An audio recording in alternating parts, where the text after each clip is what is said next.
Good morning friends, welcome to IM officer academy. આપણે જે એસેનો series start કરી છે, ઓકે, એમાં આપણે એક વિડીયો જોયો છે ચિરાગ સરનો, જેમાં તમને આખું સ્ટ્રેટેજી એની એસે કઈ રીતે લખવો, શું હોય છે, ઓકે, આના વિશે કંઈ માહિતી આપી છે. આ વિડીયોની અંદર ઓકે મારા દ્વારા તમને એનાલિસિસ પ્રોવાઈડ કરવામાં આવશે.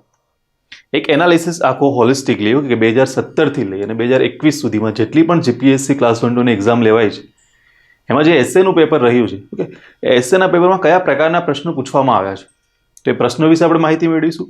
એના આધારે એનાલિસિસ તૈયાર કરેલો છે. એના એનાલિસિસ વિશે માહિતી મેળવીશું કે કયા યરમાં કયા ટોપિકથી અથવા તો કયા સબ્જેક્ટથી ક્વેશ્ચન આવ્યા છે, ઓકે, અને સાથે સાથે કયા ટોપિકમાંથી બી ક્વેશ્ચન આવ્યા છે, ઓકે, એનો બી એનાલિસિસ કરેલો છે, તો એ પણ આપણે જોઈશું.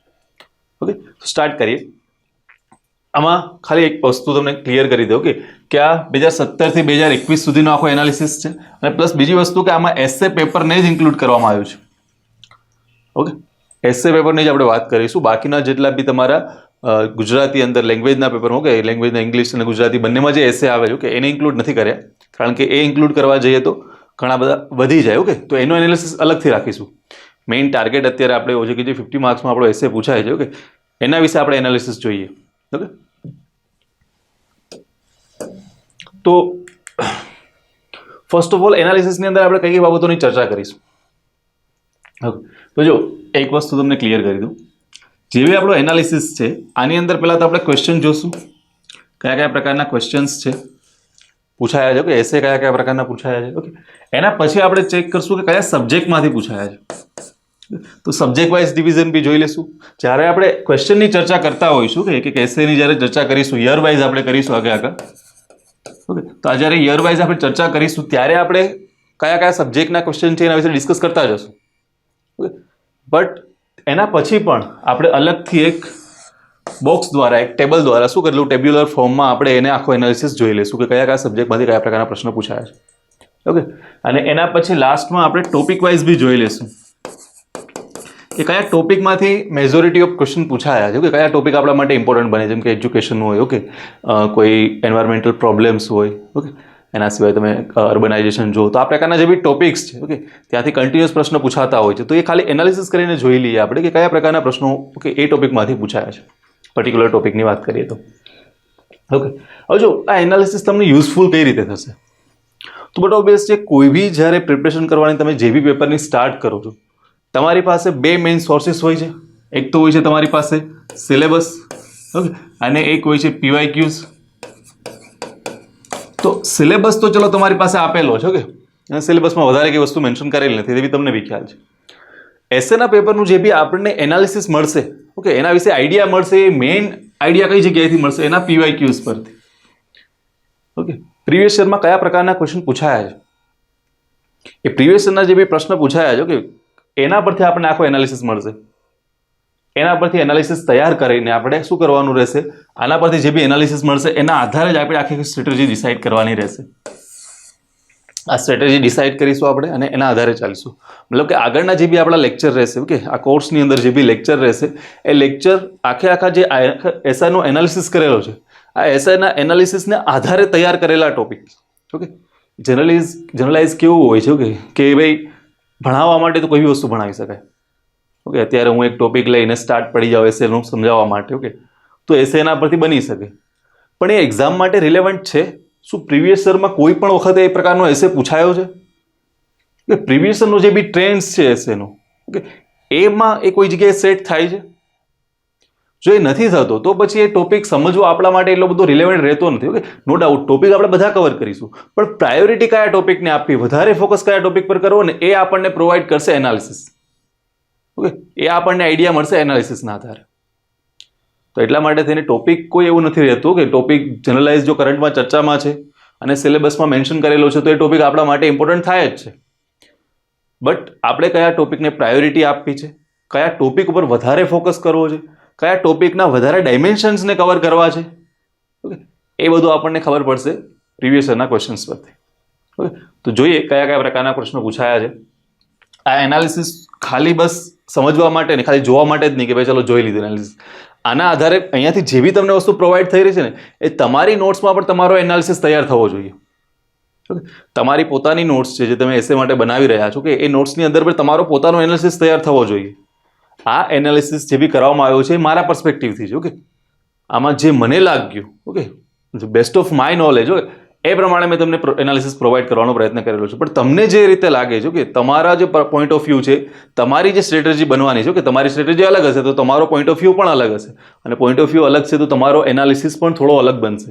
તો એ રીતે પોતાનું એનાલિસિસ તૈયાર કરવાનો પ્રયત્ન કરવાનો. જોઈએ આગળ. તો 2017ની વાત કરીએ આપણે. ઓકે, તો 2017માં કયા પ્રકારના પ્રશ્નો પૂછાયા હતા, ખાલી એક એના ઉપર નજર મારતા જઈએ. નહીં કે એક પ્રશ્ન હોય છે, ખાલી થોડી ઘણી ચર્ચાઓ કરતા જઈએ કે કયા ટોપિક સાથે રિલેટ કરી શકીએ આપણે આને.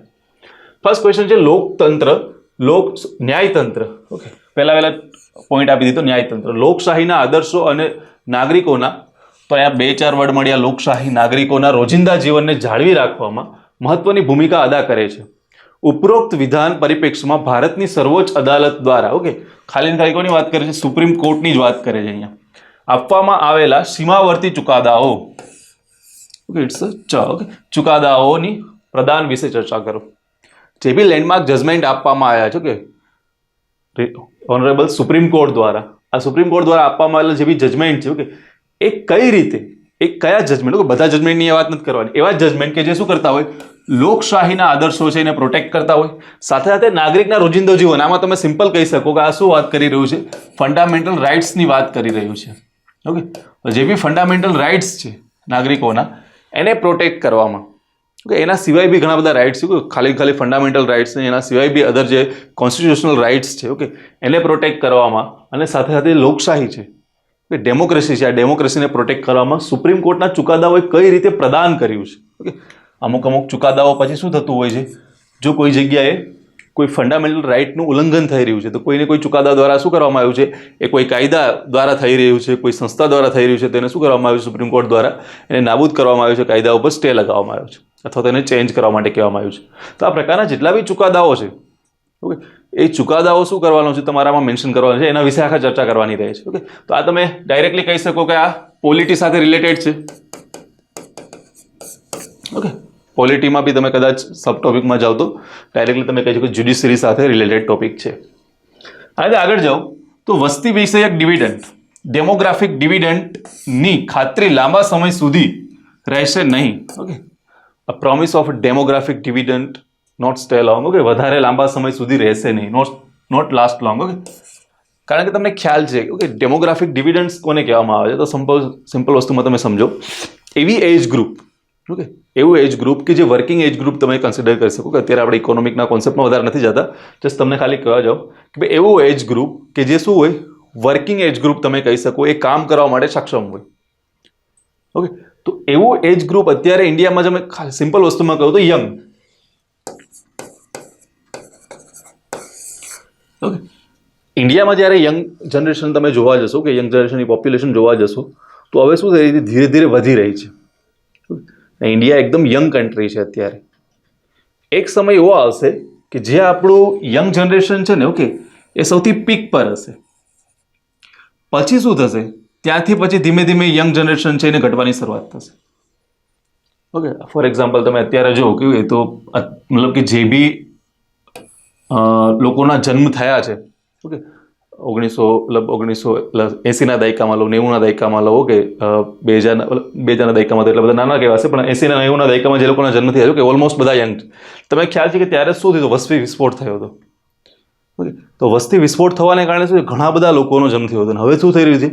જે બી આપણી ગ્રોથની પોપ્યુલેશન છે, મતલબ કે જે વૃદ્ધિનો દર છે, ઓકે, વૃદ્ધિનો દર ધીમે ધીમે ઘટતો જાય છે. ઓકે, તો એને કારણે શું થયું કે આ લોકો અત્યારે બધા શું યંગ અવસ્થામાં છે, કે યુવા અવસ્થામાં છે બધા લોકો, તો એને શું કહેવામાં આવે છે? ડેમોગ્રાફિક ડિવિડન્ડ કહેવામાં આવે છે એક પ્રકારે. ઓકે, એક દેશની મૂડી કહેવામાં આવે છે. આ જે મૂડી છે એ લાંબા સમય સુધી રહેવાની નથી. કારણ શું થશે કે ભાઈ એક સમય એવો આવશે કે એ બધા શું થશે? પોતાના જે યંગ જનરેશન છે એના પીક પર હશે. અને હવે શું થઈ રહ્યું છે કે જન્મદર ઘટી રહ્યો છે ધીમે ધીમે.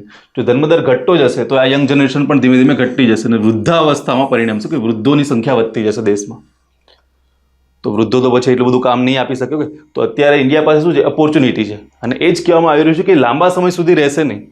ઓકે, તો અત્યારે શું કરવાનું છે કે એ જે છે શું ભારત આગામી 2 દાયકામાં આ વસ્તી વિષયક સમયગાળાનો, ઓકે, ડેમોગ્રાફિક જે વિન્ડો છે આપણી પાસે, ઓલમોસ્ટ એવું કહેવામાં આવ્યું કે 2030 સુધીમાં શું હશે, પીક પર હશે. તો ત્યાર સુધીમાં ઓકે આ બે જે વીક ઓકે બે દશકા છે ઓકે આ બે દાયકામાં શું કરી દે, ભારત જો એનો ફાયદો ઉપાડી લે, એમાંથી લાભ મેળવી શકે ઓકે આનો પ્રશ્ન પૂછવામાં આવ્યો છે કે ભાઈ આવું કરી શકે ભારત? તમારે જો હા કહેવાનું કે હા કરી શકે તો તમારે શું આપવાનું, આમાં સજેશન્સ આપવાના. તમે કહ્યું કે ના કરી શકે ઓકે તો એના બી સજેશન આપવાના રહેશે, અને શું કરવા ના કરી શકે કે એ તમારે કારણો જણાવીને તમારે શું કહેવાનું છે, ફરીથી પાછા એના પોઝિટિવ્સ બી કહેવાના રહેશે કે ભાઈ કેવી રીતે એને ચેન્જ કરી શકાય, કે જે બી અડચણો આવી રહી છે કે જે બી બર્ડન આવી રહ્યા છે કે જે બી બેરિયર આવી રહ્યા છે બેડને કઈ રીતે હટાવી શકાય. આ પ્રકારનો આખો એનાલિસિસ તમારે આમાં આપવાનો રહે છે ઓકે. ઓલમોસ્ટ 50 માર્ક્સનો છે એટલે તમારે બધા આસ્પેક્ટ કવર કરવાના રહે છે. તો અહીંયા અત્યારે જો કરી શકાય આ પ્રકારનો પ્રશ્ન પૂછ્યો છે તો સિમ્પલ મતલબ એનો રહે છે કે અત્યારે થતું નથી આ વસ્તુ ઓકે. એનો પૂરેપૂરો ભારત છે લાભ નથી રહી રહ્યું પોતાનું જે ડેમોગ્રાફિક ડિવિડન્ડ છે એનું. તો એના રીઝન શું છે, આ રીઝન વિશે ચર્ચા કરવાની રહે છે. ક્લિયર આટલી વસ્તુ? આગળ જઈએ, પર્યાવરણીય સુરક્ષા, માનવ અધિકારો કે આના વિશે ચર્ચા કરી લઈએ કે આ કયા ટોપિકમાંથી કહી શકો. તો આ તમે ઇકોનોમિક્સમાં લઈ શકો. સાથે સાથે તમે થોડો પોર્શન આનો જીઓગ્રાફીનો પણ કહી શકો, કારણ કે જીઓગ્રાફી પણ શું છે, આ જનરલી પોપ્યુલેશનનો ટોપિક છે ઓકે. તો પોપ્યુલેશન થિયરી છે, ઇકોનોમિક્સનો બી પાર્ટ છે, જીઓગ્રાફીનો બી પાર્ટ છે ઓકે. પણ ડેમોગ્રાફિક ડિવિડન્ડ ને આ બધી વસ્તુઓ ઇકોનોમિક્સમાં થોડી વધારે આવતી હોય છે, એટલા માટે થઈને તમે એમાં લઈ શકો એને ઓકે. જ્યારે મેન્સનું સિલેબસ તમે વાંચો તો ડેમોગ્રાફિક ડિવિડન્ડ એ બધા વર્ડ તમને ઇકોનોમિક્સના સિલેબસમાં જોવા મળશે, ડેમોગ્રાફિક્સ ને આ બધા શબ્દ તમને જીઓગ્રાફીમાં જોવા મળશે, પણ મેઇન જે ફોકસ હશે કે ઇકોનોમિક્સ પર હશે. તો આપણે તમે ઇકો અને જીઓ બંનેમાં લઈ શકો ઓકે. તમને બી ખ્યાલ છે કે ભાઈ એસે તમે પર્ટિક્યુલર એક ટોપિકમાંથી નહીં કહી શકો કે સમજો કે આ છે, આ તો તમે કહી શકો પોલિટીમાંથી જ છે, પણ ઘણા તમને એવા ટોપિક જોવા મળશે કે જે 1 થી 2 સબ્જેક્ટ અથવા તો 3 સબ્જેક્ટ સાથે કનેક્ટેડ હશે. તો એવું નહીં હોય પરફેક્ટ કે આ એક જ સબ્જેક્ટમાંથી છે ઓકે. પણ જો મેજોરિટી ઓફ પોર્શન ઇકોનોમિક્સ સાથે તમે કનેક્ટ કરી શકતા હોય તો આપણે એને લેશું ઇકોનોમિક્સમાં ઓકે. એ રીતે આપણે જે એનાલિસિસ લાસ્ટમાં તૈયાર કરેલું છે ટેબ્યુલર ફોર્મમાં એ આ રીતે કરાયેલો છે. 3rd નંબરનો કયો હતો, પર્યાવરણીય સુરક્ષા, માનવ અધિકાર અને ગૌરવ સાથે જીવન જીવવાના અધિકાર માટે ઘેરી ચિંતાનો વિષય બન્યું છે. વિધાનનું વિશ્લેષણાત્મક મૂલ્યાંકન કરો ઓકે. હવે શું થયું છે જો અહીંયા બે વસ્તુ આપણે ડાયરેક્ટલી શું વિચારીએ, પર્યાવરણ વર્ડ આવ્યો એટલે આપણે કહી દઈએ કે ભાઈ એન્વાયરમેન્ટનો એસે છે, પણ એ એન્વાયરમેન્ટ, પર્યાવરણ સુરક્ષા એન્વાયરમેન્ટનો એસે ખાલી નથી. આ મેજોરિટી ઓફ આનો ફોકસ છે ગૌરવ સાથે જીવન જીવવાનો અધિકાર, અથવા તો ખાલી બી તમે કહેવા જાઓ તો right to life okay, right to live with dignity, ગૌરવ સાથે જીવન જીવવાનો અધિકાર. હવે આ જ્યારે વાત કરવામાં આવે છે તો ડાયરેક્ટલી આપણને ખ્યાલ આવે છે કે આર્ટિકલ 21 ઓકે, પોલિટીનો જે બી આર્ટિકલ 21 છે ઓકે, એના આધારે તમે કહી શકો કે એની સાથે રિલેટેડ છે. તો મેઇન ફોકસ આપણો હોવો જોઈએ ઓકે, એન્વાયરમેન્ટ પર તો હોવો જ જોઈએ, પણ સાથે સાથે હોવો જોઈએ પોલિટી પર, અને સાથે સાથે થોડો ઘણો ફોકસ આપણો એન્વાયરમેન્ટ સાથે બી હોવો જોઈએ. તમારે પર્યાવરણની સુરક્ષા કઈ કઈ એવી સુરક્ષા છે કે જે માનવી અધિકાર માટે ગૌરવ જીવવા માટે ઘેરી સમસ્યા બની છે ઓકે, આ પર્યાવરણીય પ્રોબ્લેમ્સ કઈ કઈ છે એ તમારે મેન્શન કરવાની રહે. એ કઈ રીતે હ્યુમન ઓકે જે જીવન જીવવાનો અધિકાર છે એના ઉપર અફેક્ટ કરી રહી છે ઓકે, એના કઈ રીતે એને અસર પહોંચાડી રહી છે એ તમારે કારણ આપવાના રહે છે, અને પછી આખા એના વિશે એનાલિસિસ કરીને તમારે આખો એસે છે તૈયાર કરવાનો રહે છે. 4th નંબરનો ટોપિક અથવા તો 4th નંબરનો જે બી ક્વેશ્ચન હતો કે તમને ખ્યાલ છે કે જે ABCD okay, part A, part B અને પાર્ટ C આપવામાં આવે છે, તો એક એક પાર્ટમાં તમને 3 ઓપ્શન આપવામાં આવે છે એસેના પેપરમાં. જ્યારે એસેના પેપરમાં તમને ટોટલ 9 એસે આપવામાં આવે છે, એમાંથી તમારે 3 એસે લખવાના હોય છે, અને દરેક પાર્ટમાં તમને 3 ઓપ્શન આપવામાં આવે છે ઓકે. દરેક કેટલા માર્ક્સના હોય છે, એક એસે 50 માર્ક્સનો હોય છે. તો આ પ્રકારે તમને આપવામાં આવે છે. તો આ 3 જે ફર્સ્ટ એ ટોપિકના એ પાર્ટના ઓપ્શન હતા એ ક્લિયર થાય છે. અહીંયા બી પાર્ટ છે ઓકે, શું લખેલું છે, ખોટા કૃત્યોની સજા માટે શિક્ષણાત્મક નિયમો હોવા જોઈએ, પરંતુ ધ્યેય એક એવા સમાજના નિર્માણ કરવાનો હોવો જોઈએ કે જેની સંસ્કૃતિ ઓકે કે જેની સંસ્કૃતિ ખોટા કૃત્યોથી દૂર રહે. વિધાનનું વિશ્લેષણાત્મક મૂલ્યાંકન. હવે આ શું કહે છે કે સંસ્કૃતિ છે ઓકે, કોઈ બી સમાજ છે તો ત્યાં નિયમો હોવા જોઈએ. ખોટું કૃત્ય કરે તો એના માટે શિક્ષણાત્મક નિયમો તો હોવા જોઈએ ઓકે, બટ આપણો ધ્યેય એવો ન હોવો જોઈએ કે નિયમો દ્વારા જ શું કરીએ આ લોકોને રોકીએ.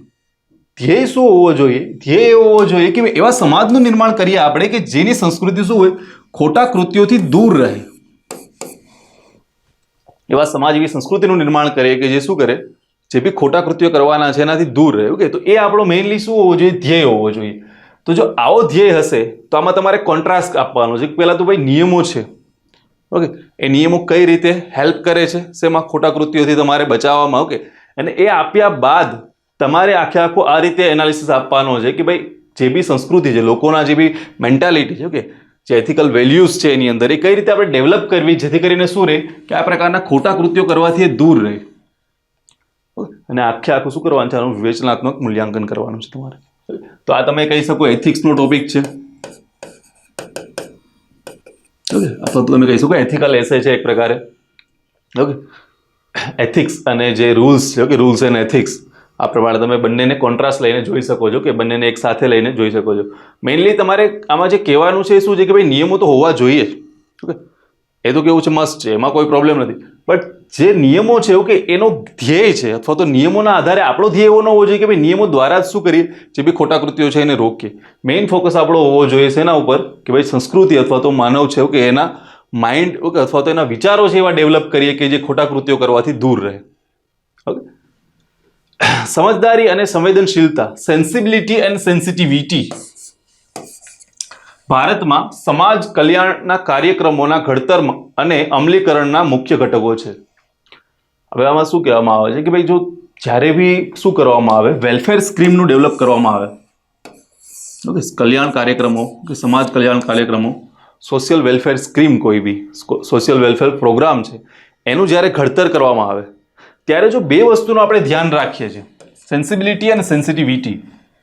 ઓકે, સમાજ પ્રત્યેની જે બી સેન્સિબિલિટી છે, સમજદારી છે આપણી, મતલબ કે જે બી સિચ્યુએશન છે, કરંટ સિચ્યુએશન, એના વિશેની સમજદારી, સેન્સિબિલિટી છે આપણી, અને સેન્સિટિવિટી છે, ઓકે, સમાજનો જે બી વર્ગ છે, ઓકે, જેને હકીકતમાં જરૂર છે આ વસ્તુની, એના માટે જો દઈને, ઓકે, આ જો સેન્સિબિલિટી હશે તો તમને આ વસ્તુ આવશે. એના માટે થઈને શું કરવામાં આવે, જે બી વેલફેર સ્કીમ છે એનું ડેવલપમેન્ટ કરવામાં આવે, એનું ઘડતર કરવામાં આવે. અને જ્યારે અમલીકરણ થાય છે એનું, ઓકે, જે બી એડમિનિસ્ટ્રેશન દ્વારા જ્યારે એનું અમલીકરણ કરવામાં આવે છે ત્યારે પણ જો આ બી વસ્તુ એનામાં હશે, ઓકે, તો શું થશે? તો આ વસ્તુ છે એ પ્રભાવી રીતે, મતલબ કે એના મુખ્ય ઘટકો છે, તો તમે કહી શકો આ વસ્તુ છે, ઓકે, જે સમાજનો જે સોશિયલ વેલફેર સ્કીમ છે એ સારી રીતે ઇમ્પ્લિમેન્ટ થઈ શકશે. રાઈટ? તો આ બાબતો વિશે ચર્ચા કરવાની છે. તો મેઇનલી તમે આને કહી શકો પબેડ અને એથિક્સ બંનેનું, ઓકે, કારણ કે આમાં મેઇનલી પબેડનું છે, ઓકે, કારણ કે તમે શું છે કે જે બી કાર્યક્રમો છે અથવા તો એની ઘડતર અને અમલવારીની વાત થાય છે, કે ઇમ્પ્લિમેન્ટેશનની વાત થાય છે, બટ એમાં સેન્સિબિલિટી, સેન્સિટિવિટી, આ બધા જે કોર કોન્સેપ્ટ છે, કે કોર વેલ્યુઝ છે, ઓકે, એ તમે એથિક્સની બી લઈ શકો. એટલા માટે થઈને બંને આપણે અહીંયા કહી શકીએ છીએ. શું વાસ્તવિક જીવનમાં અદા કરવાની થતી ભૂમિકાઓની જરૂરિયાતોને ધ્યાનમાં લેતા શૈક્ષણિક શ્રેષ્ઠતાની માપણી કરતા પ્રવર્તમાન માપદંડો, કયા માપદંડોની વાત કરે છે? કે જે શું કરે છે? શૈક્ષણિક શ્રેષ્ઠતાની માપણી કરે છે. માપદંડો યોગ્ય છે, ચર્ચા કરો. અહીંયા તમારે કહેવાનું છે કે ભાઈ જે બી માપદંડો છે હાલમાં, ઓકે, જે શું કરી રહ્યા છે કે જે બી તમારે વાસ્તવિક જીવન છે તમારું, આ વાસ્તવિક જીવનમાં તમારે અદા કરવાની થતી ભૂમિકા છે, ઓકે, આ જરૂરિયાતોને ધ્યાનમાં લેતા શૈક્ષણિક શ્રેષ્ઠતાની માપણા કરતા માપદંડો છે. ઓકે, મતલબ કે તમારે જે ભૂમિકા નિભાવવાની છે, આ ભૂમિકાની જરૂરિયાતોને ધ્યાનમાં લેતા શૈક્ષણિક શ્રેષ્ઠતાની માપણી કરતા માપદંડો, ઓકે, એ શું યોગ્ય છે હાલમાં? આખો એનાલિસિસ આના પર focus. Okay, mainly education system, okay, ethics, આ બધું કમ્બાઈન કરીને તમારે લખવાનું છે. કયા કયા એવા તમારા રૂલ્સ હોય છે કે જે તમારે વાસ્તવિક જીવનમાં અદા કરવાના, મતલબ કઈ કઈ ભૂમિકાઓ હોય છે કે તમારે અદા કરવાની હોય છે, અને એજ્યુકેશન તમને એમાં કઈ રીતે હેલ્પ કરી રહ્યું છે. તમારા એજ્યુકેશનલ જે બી માપદંડો છે, ઓકે, એ માપદંડો કઈ રીતે એમાં સાર્થક થઈ રહ્યા છે, શું એ સાર્થક થઈ બી રહ્યા છે, હા કે ના? ઓકે, તો એના ઉપર તમારે આખો એસએસએ લઈ જવાનું. ઓકે, તો તમે એક પ્રકારે કહી શકો કે આ એજ્યુકેશન પરથી છે, ઓકે, તો એ બી તમે લઈ શકો, સાથે સાથે શું છે, એથિકલ પણ છે. ઓકે, તો બંને ટોપિકનો આમાં સમાવેશ થઈ જાય છે. આગળના ટોપિકની ચર્ચા કરીએ આપણે. શું સબસિડી, લોન માફી અને કરમુક્તિ રાજકોષીય શિસ્ત ઉપર અસર કરે છે? વિગતવાર ચર્ચા કરો. સિમ્પલ ડાયરેક્ટલી આપણે કહી શકીએ કે ભાઈ કેનો છે, ઇન્ડિયન ઇકોનોમી અથવા તો ઇકોનોમિક્સનો ટોપિક છે. સબસિડી, લોન માફી અને કરમુક્તિ રાજકોષીય શિસ્ત, ઓકે, ફિસ્કલ ડિસિપ્લિન છે, એના ઉપર અસર કરે છે? વિગતવાર ચર્ચા કરો. તો આમાં તમારે 2 પોઈન્ટ હશે. શું અસર કરે છે? જો હા, ઓકે, તો તમારે એના ઉપર આખો એનાલિસિસ આપવાનો છે. ના, તો એના ઉપર આખો એનાલિસિસ આપવાનો રહે છે. પણ હંમેશા આપણે ખ્યાલ રાખ્યો છે કે એસેમાં કે કોઈ બી પ્રશ્નમાં જનરલાઇઝ કે જ્યાં સુધી એક્સ્ટ્રીમ ના થઈ શકે ત્યાં સુધી શું આપવાનું છે? 50-50 નો અપ્રોચ રાખીને ચાલવાનું. ઓકે, બને ત્યાં સુધી 50-50 ની અપ્રોચ રાખીને ચાલવાનું. ઓકે, જ્યારે તમને હા કે નામાં જવાબ પૂછવામાં આવ્યો ત્યારે પણ એ ટોપિકને જોવાનો. ઓકે, અમુક એવા બી ટોપિક હશે કે ભાઈ જે શું હશે, એક્સ્ટ્રીમલી શું હશે, એક બાજુ હા અથવા તો ના જવાબ આવતો જ હશે એમાં. પણ અહીંયા તમે કહી શકો કે હા ભાઈ અસર કરે છે અને થોડાક અંશે અસર નથી બી કરતા. તો એ તમારે બંનેને બેલેન્સ રાખીને ચાલવાનું છે. ઓકે, જેથી કરીને એક્સ્ટ્રીમ તમારો આન્સર ના થઈ જાય. પણ આપણે ખાલી જે એનાલિસિસ જોવા જાય એમાં શું છે, ઇકોનોમિક્સનો આ ટોપિક છે. શું ભારતે અસરકારક રીતે શહેરીકરણની પ્રક્રિયાને વ્યવસ્થાપિત કરી છે? ચર્ચા કરો. સિમ્પલ અને ડાયરેક્ટ શું છે, અર્બનાઇઝેશન ઉપર ક્વેશ્ચન છે. તમને ખ્યાલ છે કે અર્બનાઇઝેશન ઉપર દર વર્ષે કોઈ ને કોઈ એસે હોય જ છે. એ એસેમાં આવી જશે યા તો ફિર એ જીએસના તમારા પેપર્સ હશે એમાં આવશે. પણ અર્બનાઇઝેશન ટોપિક ઇમ્પોર્ટન્ટ છે. આપણે જે બી આગળ એસે લેવાના છે કે એમાં અર્બનાઇઝેશનનો એસે આપણે ડિટેલમાં ચર્ચા કરવાના છે. જે બી ટોપિક છે, મતલબ કે તમે એજ્યુકેશન વાળો લો, રાઈટ, અર્બનાઇઝેશન વાળો લો, તો આ બધા ટોપિક વિશે એકદમ ડિટેલમાં ચર્ચા કરવામાં આવશે. 360 ડિગ્રીમાં તમને એવું ખાલી 360 ડિગ્રી એટલે તમામ એરિયાને તમને કવર કરાવી દેવામાં આવશે. એનું હિસ્ટોરિકલ બેકગ્રાઉન્ડ શું છે, હાલમાં કરંટમાં કઈ કઈ સિચ્યુએશન છે એમાં, તો મતલબ હિસ્ટોરિકલ બેકગ્રાઉન્ડ, કરંટ સિચ્યુએશન, પછી એના મતલબ કઈ કઈ એમાં પ્રોબ્લેમ્સ રહેલી છે, એ પ્રોબ્લેમ્સ છે કે એને કારણે શું શું સમસ્યા સર્જાઈ રહી છે, આ જે સમસ્યાઓ સર્જાઈ રહી છે એનું સમાધાન કઈ રીતે થઈ શકે, આનું સમાધાન જે થઈ રહ્યું એના દ્વારામાં સરકાર દ્વારા શું કરવામાં આવ્યું છે, સરકારના પગલાં શું છે. ઓકે, તો એ સરકારના પગલાં અને પછી આપણે લાસ્ટમાં આપણા કોઈ એક્સ્ટ્રા સજેશન્સ હશે. ઓકે, તો એ સજેશન સ્વરૂપે આપણે સજેશન આપશું એક્સ્ટ્રા, અને બાકી શું કરીશું, લાસ્ટમાં કન્ક્લુઝન આખું તૈયાર કરીશું. એક એક એસેમાં એવી ટ્રાય રહેશે અમારી. ઓકે, એક એક એસેમાં શું કરશું, અમે તમને 3 થી 4, ઓકે, 2, 3 અથવા તો 4 પોસિબલ હોય તો ઇન્ટ્રો આપીએ. ઓકે, અને જે બી 2, 3, ઓકે, જે બી પોસિબલ બને 2, 3, 4 હોય એ તમને શું બને, કન્ક્લુઝન આપીએ. એક એક એસેની અંદર ઇન્ટ્રો.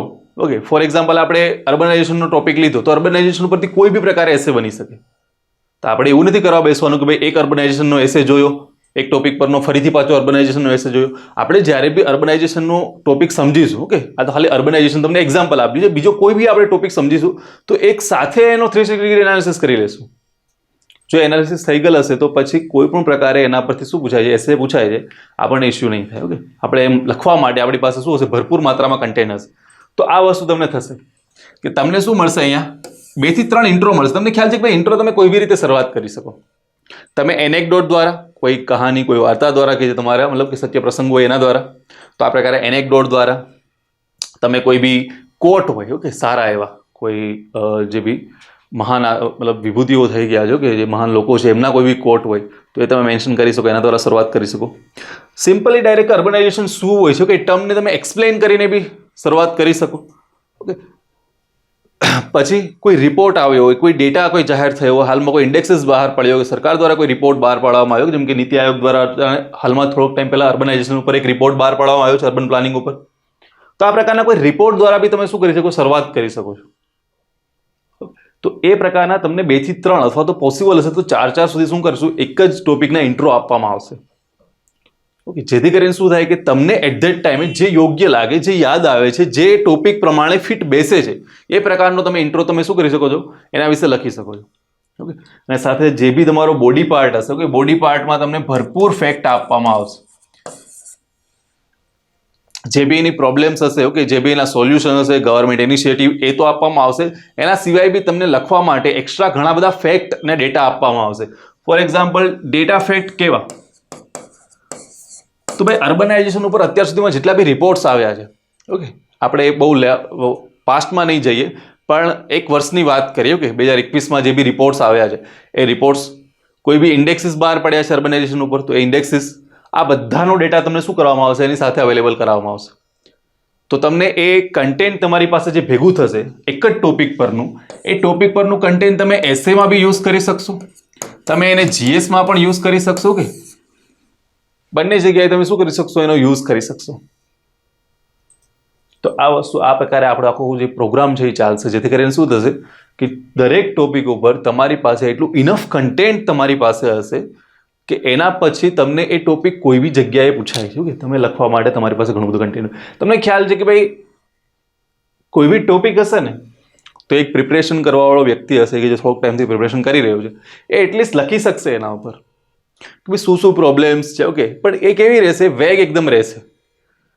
મતલબ કે તમે કોઈ બી આર્ગ્યુમેન્ટ કરી છે, એ આર્ગ્યુમેન્ટને બેક ક્યારે મળશે, એ આર્ગ્યુમેન્ટને સપોર્ટ ક્યારે મળશે કે તમે જ્યારે એક્ઝામ્પલ આપશો, તમે કોઈ ડેટા રજૂ કરશો, તમે કોઈ ફેક્ટ રજૂ કરશો, કોઈ રિપોર્ટ રજૂ કરશો, કે કોઈ રિપોર્ટના ડેટા રજૂ કરશો. તો આ પ્રકારે તમે જ્યારે તમારા આર્ગ્યુમેન્ટને બેક આપો છો ત્યારે જઈને તમને શું મળશે, માર્ક્સ મળતા હોય છે. તમારું જે આર્ગ્યુમેન્ટ છે એ પરફેક્ટ બનતું હોય છે, પેપર ચેકરને ગમતું હોય છે. કે તો એટલા માટે તેને હંમેશા ટ્રાય કરવી કે ભાઈ ફેક્ટ છે, ડેટા છે, કે આ બધા યાદ રાખવા. ઓકે, જનરલી જે એથિકલ એસે હોય છે કે એ તો સમજો સમજીએ કે ભાઈ સાઈડમાં રહે છે, એના માટે તો આપણે એક્ઝામ્પલ તૈયાર કરવા પડે. ઓકે, બટ આ પ્રકારના જે બી એસે હોય છે કે જે જીએસ રિલેટેડ એસે છે, એના માટે તમારે શું કરવાનું છે, આ ફેક્ટ ને ડેટા ને બધું તૈયાર કરવાનું રહેશે. કે તો એ મેજોરિટી ઓફ પાર્ટ છે તમારો, એ અહીંયાથી જે બી ફેકલ્ટી તમને જે તે ટોપિક શીખવાડજો કે એ મેજોરિટી ઓફ પાર્ટ એમાં કવર થઈ જશે. ઓકે, તો એ બી તમારે ચિંતા કરવાની જરૂરિયાત રહેશે નહીં. તો આ અર્બનાઇઝેશન તમે ડાયરેક્ટલી લઈ શકો ઇકોનોમિક્સમાં, તમારે કદાચ એને લેવું હોય જીઓગ્રાફીમાં, તો બંને જગ્યાએ તમે લઈ શકો છો. કે તો ઇકોનોમિક્સનો બી પાર્ટ છે અને જીઓગ્રાફીનો બી પાર્ટ છે. ઓકે, અર્બન ડેવલપમેન્ટ છે એ તમે ઇકોનોમિક્સમાં બી લઈ શકો છો, જીઓગ્રાફીનો બી થોડો ઘણા અંશે પાર્ટ છે, એટલા માટે તમે જીઓગ્રાફીમાં બી લઈ શકો છો. પણ મેઇન ફોકસ આપણે રાખીએ કે ઇકોનોમિક્સમાં લઈએ. ભારત અવકાશ આધારિત દેખરેખ. ઓકે, આ કઈ છે, સ્પેસ બેઝડ ઓબ્ઝર્વેશન અને સંચાર માટે વિકસી રહેલા વૈશ્વિક વ્યાપારી બજારમાં મહત્વના પરિબળ તરીકે ઉભરી આવ્યું છે. ઓકે, મેજર પ્લેયર તરીકે શું આવ્યું છે, ઇન્ડિયા છે બહાર આવ્યું છે. ઓકે, ઉભરી આવ્યું છે કયા ક્ષેત્રની અંદર, તો આ પર્ટિક્યુલરલી વાત કરીએ તો આ ટોપિક છે સાયન્સ એન્ડ ટેકનોલોજીનો. ઓકે, ને એમાં બી તમે જાઓ તો શેનો છે, સ્પેસ ટેકનોલોજીનો ટોપિક છે. આમાં શું કહેવામાં આવ્યું કે જે બી સ્પેસ બેઝ સર્વિસીસ છે, શેના માટેની, અર્થ ઓબ્ઝર્વેશન માટેની, કોમ્યુનિકેશન માટેની આ જે સર્વિસીસ છે, ઓકે, એમાં ઇન્ડિયા છે અત્યારે ગ્લોબલ માર્કેટમાં શું છે, ઓકે, એક કોમ્પિટિટિવ પ્લેયર તરીકે ઉભરી આવ્યું છે, કે એક મેજર પ્લેયર તરીકે ઉભરી આવ્યું છે. તો આના વિશે તમારે વિશ્લેષણ આપવાનું છે. અને આમાં તમારે શું કરવાનું છે, ઇન્ડિયાના જે બી અર્થ ઓબ્ઝર્વેશનના અથવા તો તમે કહી શકો કોમ્યુનિકેશન માટેના જેટલા બી પ્રોજેક્ટ છે, ઓકે, ફોર એક્ઝામ્પલ તમને ખ્યાલ છે કે અર્થ ઓબ્ઝર્વેશન સેટેલાઇટ હાલમાં જ આપણે લોન્ચ કર્યા છે. ઓકે, સાથે સાથે કોમ્યુનિકેશન સેટેલાઇટ તો આપણે આખા ઘણા બધા લોન્ચ કરેલા જ છે. ઓકે, અને મેઇન જે સિરીઝ અત્યારે ચાલી રહી છે જીસેટ સિરીઝ આપણી છે જ આખી. ઓકે, અને તમને ખ્યાલ છે કે ભાઈ હમણાં જ આપણે સ્ટાર્ટ કરી છે cms series, communication satellite series. Okay, cms series 1. તો આ પ્રકારની જે બી સિરીઝ કોમ્યુનિકેશન માટે ચાલી રહી છે, કે આના સિવાય બી કઈ કઈ સર્વિસીસ છે, કોમ્યુનિકેશન સર્વિસીસ તો છે. ઓકે, નેટવર્કિંગ અને શું કોમ્યુનિકેશન અને બ્રોડકાસ્ટિંગ સર્વિસીસ તો છે, પણ અર્થ ઓબ્ઝર્વેશન માટેની બી સિરીઝ, ઓકે, ઘણું બધું ચલાવે, જેમ કે કાર્ટોસેટ છે આપણો. તો આના ઉપરથી અર્થ ઓબ્ઝર્વેશન માટે પછી આરઆઈ સેટ છે, સાઉથ એશિયા સેટેલાઇટ છે, ઘણા બધા બી શું છે, રિમોટ સેન્સિંગ અને અર્થ ઓબ્ઝર્વેશન સેટેલાઇટ બંને શું આવશે, આમાં આવશે, દેખરેખ નિગરાનીની અંદર આવશે. ઓકે, ઓબ્ઝર્વેશનની અંદર આવશે. તો આ પ્રકારના જે બી સેટેલાઇટ આપણે લોન્ચ કર્યા, જે બી પ્રોગ્રામ આપણે ચલાવવામાં આવ્યા છે ઇન્ડિયા દ્વારા, ઓકે, આના સિવાય બી ઘણા બધા પ્રોગ્રામ છે કે અત્યારે ડિસ્કસ નથી કરવાનું, પણ જસ્ટ તમને ખાલી મેન્શન કરું છું. તો આ પ્રકારના બધા જ વસ્તુની શું કરવાની છે, આમાં ચર્ચા કરવાની રહેશે. ઓકે, તો આપણે બધાનું જોઈ લીધું કે ભાઈ ઇકોનોમિક્સનો ટોપિક લઈ શકો, આ બી તમે ઇકોનોમિક્સમાં મેન્શન કરી શકો, જીઓગ્રાફીનો બી ટોપિક છે, ના તો સ્કોરલી શું કે સ્પેશિયલી કેના માટેનો ટોપિક છે, સાયન્સ એન્ડ ટેકનોલોજીનો, કે એમાં બી સ્પેસ ટેકનોલોજીનો. આજે આગળ જઈએ તો 2018ની જ્યારે વાત કરવામાં આવે છે ત્યારે જે ફર્સ્ટ છે, ભારતીય અમલદારી વિશે પ્રજાનો અનુભવ ખ્યાલ નિરાશાજનક છે. ઓકે, સ્વતંત્રતા પછીના વહીવટી સુધારાઓના ઇતિહાસના ખાસ સંદર્ભે ભારતીય અમલદારશાહીની મુખ્ય ખામીઓનું વિશ્લેષણ કરો અને તે પ્રજા પ્રત્યે પ્રતિભાવશીલ અને જવાબદાર બને તે માટે અમલી થઈ શકે તેવા પગલાઓ સૂચવો. પહેલા તો ડાયરેક્ટલી કહી દીધું છે કે ભાઈ અમલદારશાહી છે કે બ્યુરોક્રેસી છે એનો અનુભવ અને ખ્યાલ છે. ઓકે, પ્રજાનો જે ખ્યાલ છે અમલદારી પ્રત્યેનો, ઓકે, અમલદારી વિશેનો એ કેવો રહ્યો છે? નિરાશાજનક. પેલા ડાયરેક્ટલી મેન્શન તમને સ્ટેટમેન્ટ આપી જ દીધું છે, તો તમારે કોઈ પોઝિટિવ અહીંયા બહુ વધારે મેન્શન કરવાનો સ્કોપ રહેતો નથી. ઓકે, થોડા ઘણા અંશે તમારે મેન્શન કરવાનું રહેશે. ઓકે, કોરલી તમારે ડાયરેક્ટલી એવું જ નહીં કહેવાનું કે હા ભાઈ નિરાશાજનક જ રહ્યો છે, બધું ખરાબ જ છે. ઓકે, આવું રીતનું નહીં. થોડું ઘણું તમારે પોઝિટિવ વાતો પણ મેન્શન કરવાની રહેશે, પણ એ થોડા ઘણા અંશમાં. કારણ કે તમને જો અહીંયા સ્ટેટમેન્ટ આપ્યું જ છે કે ભાઈ નિરાશાજનક રહ્યો છે, તો તમારે એના ઉપર વધારે એલોબરેટ કરવાનું રહેશે. સ્વતંત્રતા પછીના વહીવટી સુધારાઓના ઇતિહાસના ખાસ સંદર્ભે ભારતીય અમલદારશાહી શું કહ્યું કે જે પોસ્ટ ઇન્ડિપેન્ડન્ટ રિફોર્મ્સ કરવામાં આવ્યા છે, કે વહીવટી સુધારા કરવામાં આવ્યા છે, એનો જે બી ઇતિહાસ રહ્યો છે. ઓકે, રિફોર્મ્સ કઈ રીતે ઇમ્પ્લિમેન્ટ થયા છે, કે કેટલા કારગર રહ્યા છે, એ તમામ બાબતો વિશે તમારે શું કરવાનું છે? અમલદારશાહી છે કે એના મતલબ કે જે બી બ્યુરોક્રેસી છે, ઓકે, એની જે બી ખામીઓ છે, એ ખામીઓને તમારે શું કરવાનું છે? ઉજાગર કરવાનું છે, એના વિશે વાત કરવાની છે. અને પછી ડાયરેક્ટલી કીધું છે કે ભાઈ એ વસ્તુ છે, ઓકે, જે ખામીઓ છે તો છે, ચલો તમે આખી ખામીઓ બતાવી દીધી. ઓકે, હવે આ ખામીઓ માટે તમારે શું કરવાનું છે કે પ્રતિભાવશીલ અને જવાબદાર બને. કોના માટે? પ્રજા પ્રત્યે પ્રતિભાવશીલ અને જવાબદાર બને, એના માટે બની શકે, ઓકે, અમલી થઈ શકે તેવા, ઇમ્પ્લિમેન્ટેબલ તેવા પગલાઓ સૂચવો. ખાલી એવા વેગ નહીં કે ભાઈ એમને ડાયરેક્ટલી વાતચીત કરવાની સ્ટાર્ટ કરી દીધી કે ભાઈ આ વસ્તુ કરી શકાય, પેલી વસ્તુ કરી શકાય. અમલી થઈ શકે એવા પગલાઓ સૂચવો. એટલે તમારે અહીંયા ઇફેક્ટિવ મેઝર્સ છે એ શું કરવા પડશે? લખવા પડશે. ડાયરેક્ટલી એમને ખાલી કોમન મેઝર્સ નહીં ચાલે. ઓકે, તો એ પ્રકારે તમે આખા લખી શકો છો અહીંયા. ઓકે, મેઇનલી બધા જે ટોપિક, મતલબ આ ટોપિક તમે જોવા જશો તો કઈ જગ્યાએ તમે કહી શકો છો? પબેડનો કહી શકો છો અહીંયા. ઓકે, તો પબ્લિક એડમિનિસ્ટ્રેશનનો આ ટોપિક છે. આનાથી આગળ જે સોશિયલ મીડિયા દ્વારા વિદેશી દખલગીરી આપણી લોકશાહી ચૂંટણી પ્રક્રિયા માટે ભયજનક છે. ડાયરેક્ટલી શું કીધું કે સોશિયલ મીડિયા દ્વારા, અત્યારે તમને ખ્યાલ છે કે ચૂંટણીમાં સોશિયલ મીડિયાનો બહુ મોટો રોલ છે. આ સોશિયલ મીડિયાનો જે રોલ વધી રહ્યો છે, ઓકે, અને એમાં જે વિદેશી દખલગીરી છે, ફોરેન ઇન્ફ્લુએન્સ છે, આ ફોરેન દરમિયાનગીરી છે, ઓકે, દખલગીરી છે, આને જો આપણે હટાવીએ, મતલબ કે આ જે દખલગીરી છે, ઓકે, જે સોશિયલ મીડિયા દ્વારા કરવામાં આવી રહી છે, એ જે આપણી લોકશાહીની ચૂંટણી પ્રક્રિયા છે, ઓકે, ડેમોક્રેટિક ઇલેક્શન પ્રોસેસ છે, એના માટે શું થઈ રહ્યું છે? ભયજનક છે. એ થ્રેટ ઉભો કરી રહી છે. એના માટે આ એક વિધાન આપી દીધું એને.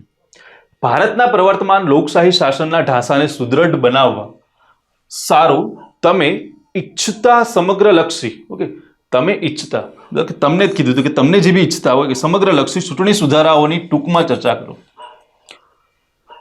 જે બી ઇલેક્ટોરલ રિફોર્મ્સ છે, ઓકે, જે બી ઇલેક્ટોરલ રિફોર્મ્સ તમને લાગી રહ્યા છે, કયા કન્ટેક્સની અંદર? આ કન્ટેક્સની અંદર મેઇનલી શું છે? વિદેશી દખલગીરી છે કે જે સોશિયલ મીડિયા દ્વારા થઈ રહી છે, ઓકે, આપણી ચૂંટણી પ્રક્રિયાઓમાં. એના પર તમે એને જો ધાસો કે જે આપણો જે ઇલેક્ટોરલ આખું રિફોર્મ્સ તમારે કરવાનું છે, એના દ્વારા તમે શું કર્યું કે ડેમોક્રેટિક શાસનનો જે બી ઢાંચો છે, ઓકે, એને સુદૃઢ તમારે બનાવવો છે. તો એના માટે તમે કયા કયા સજેશન્સ આપી શકો? કે તમારી મતલબ કે તમને કઈ કઈ ઈચ્છા થતી હોય એવા પ્રકારના સજેશન કયા કયા છે?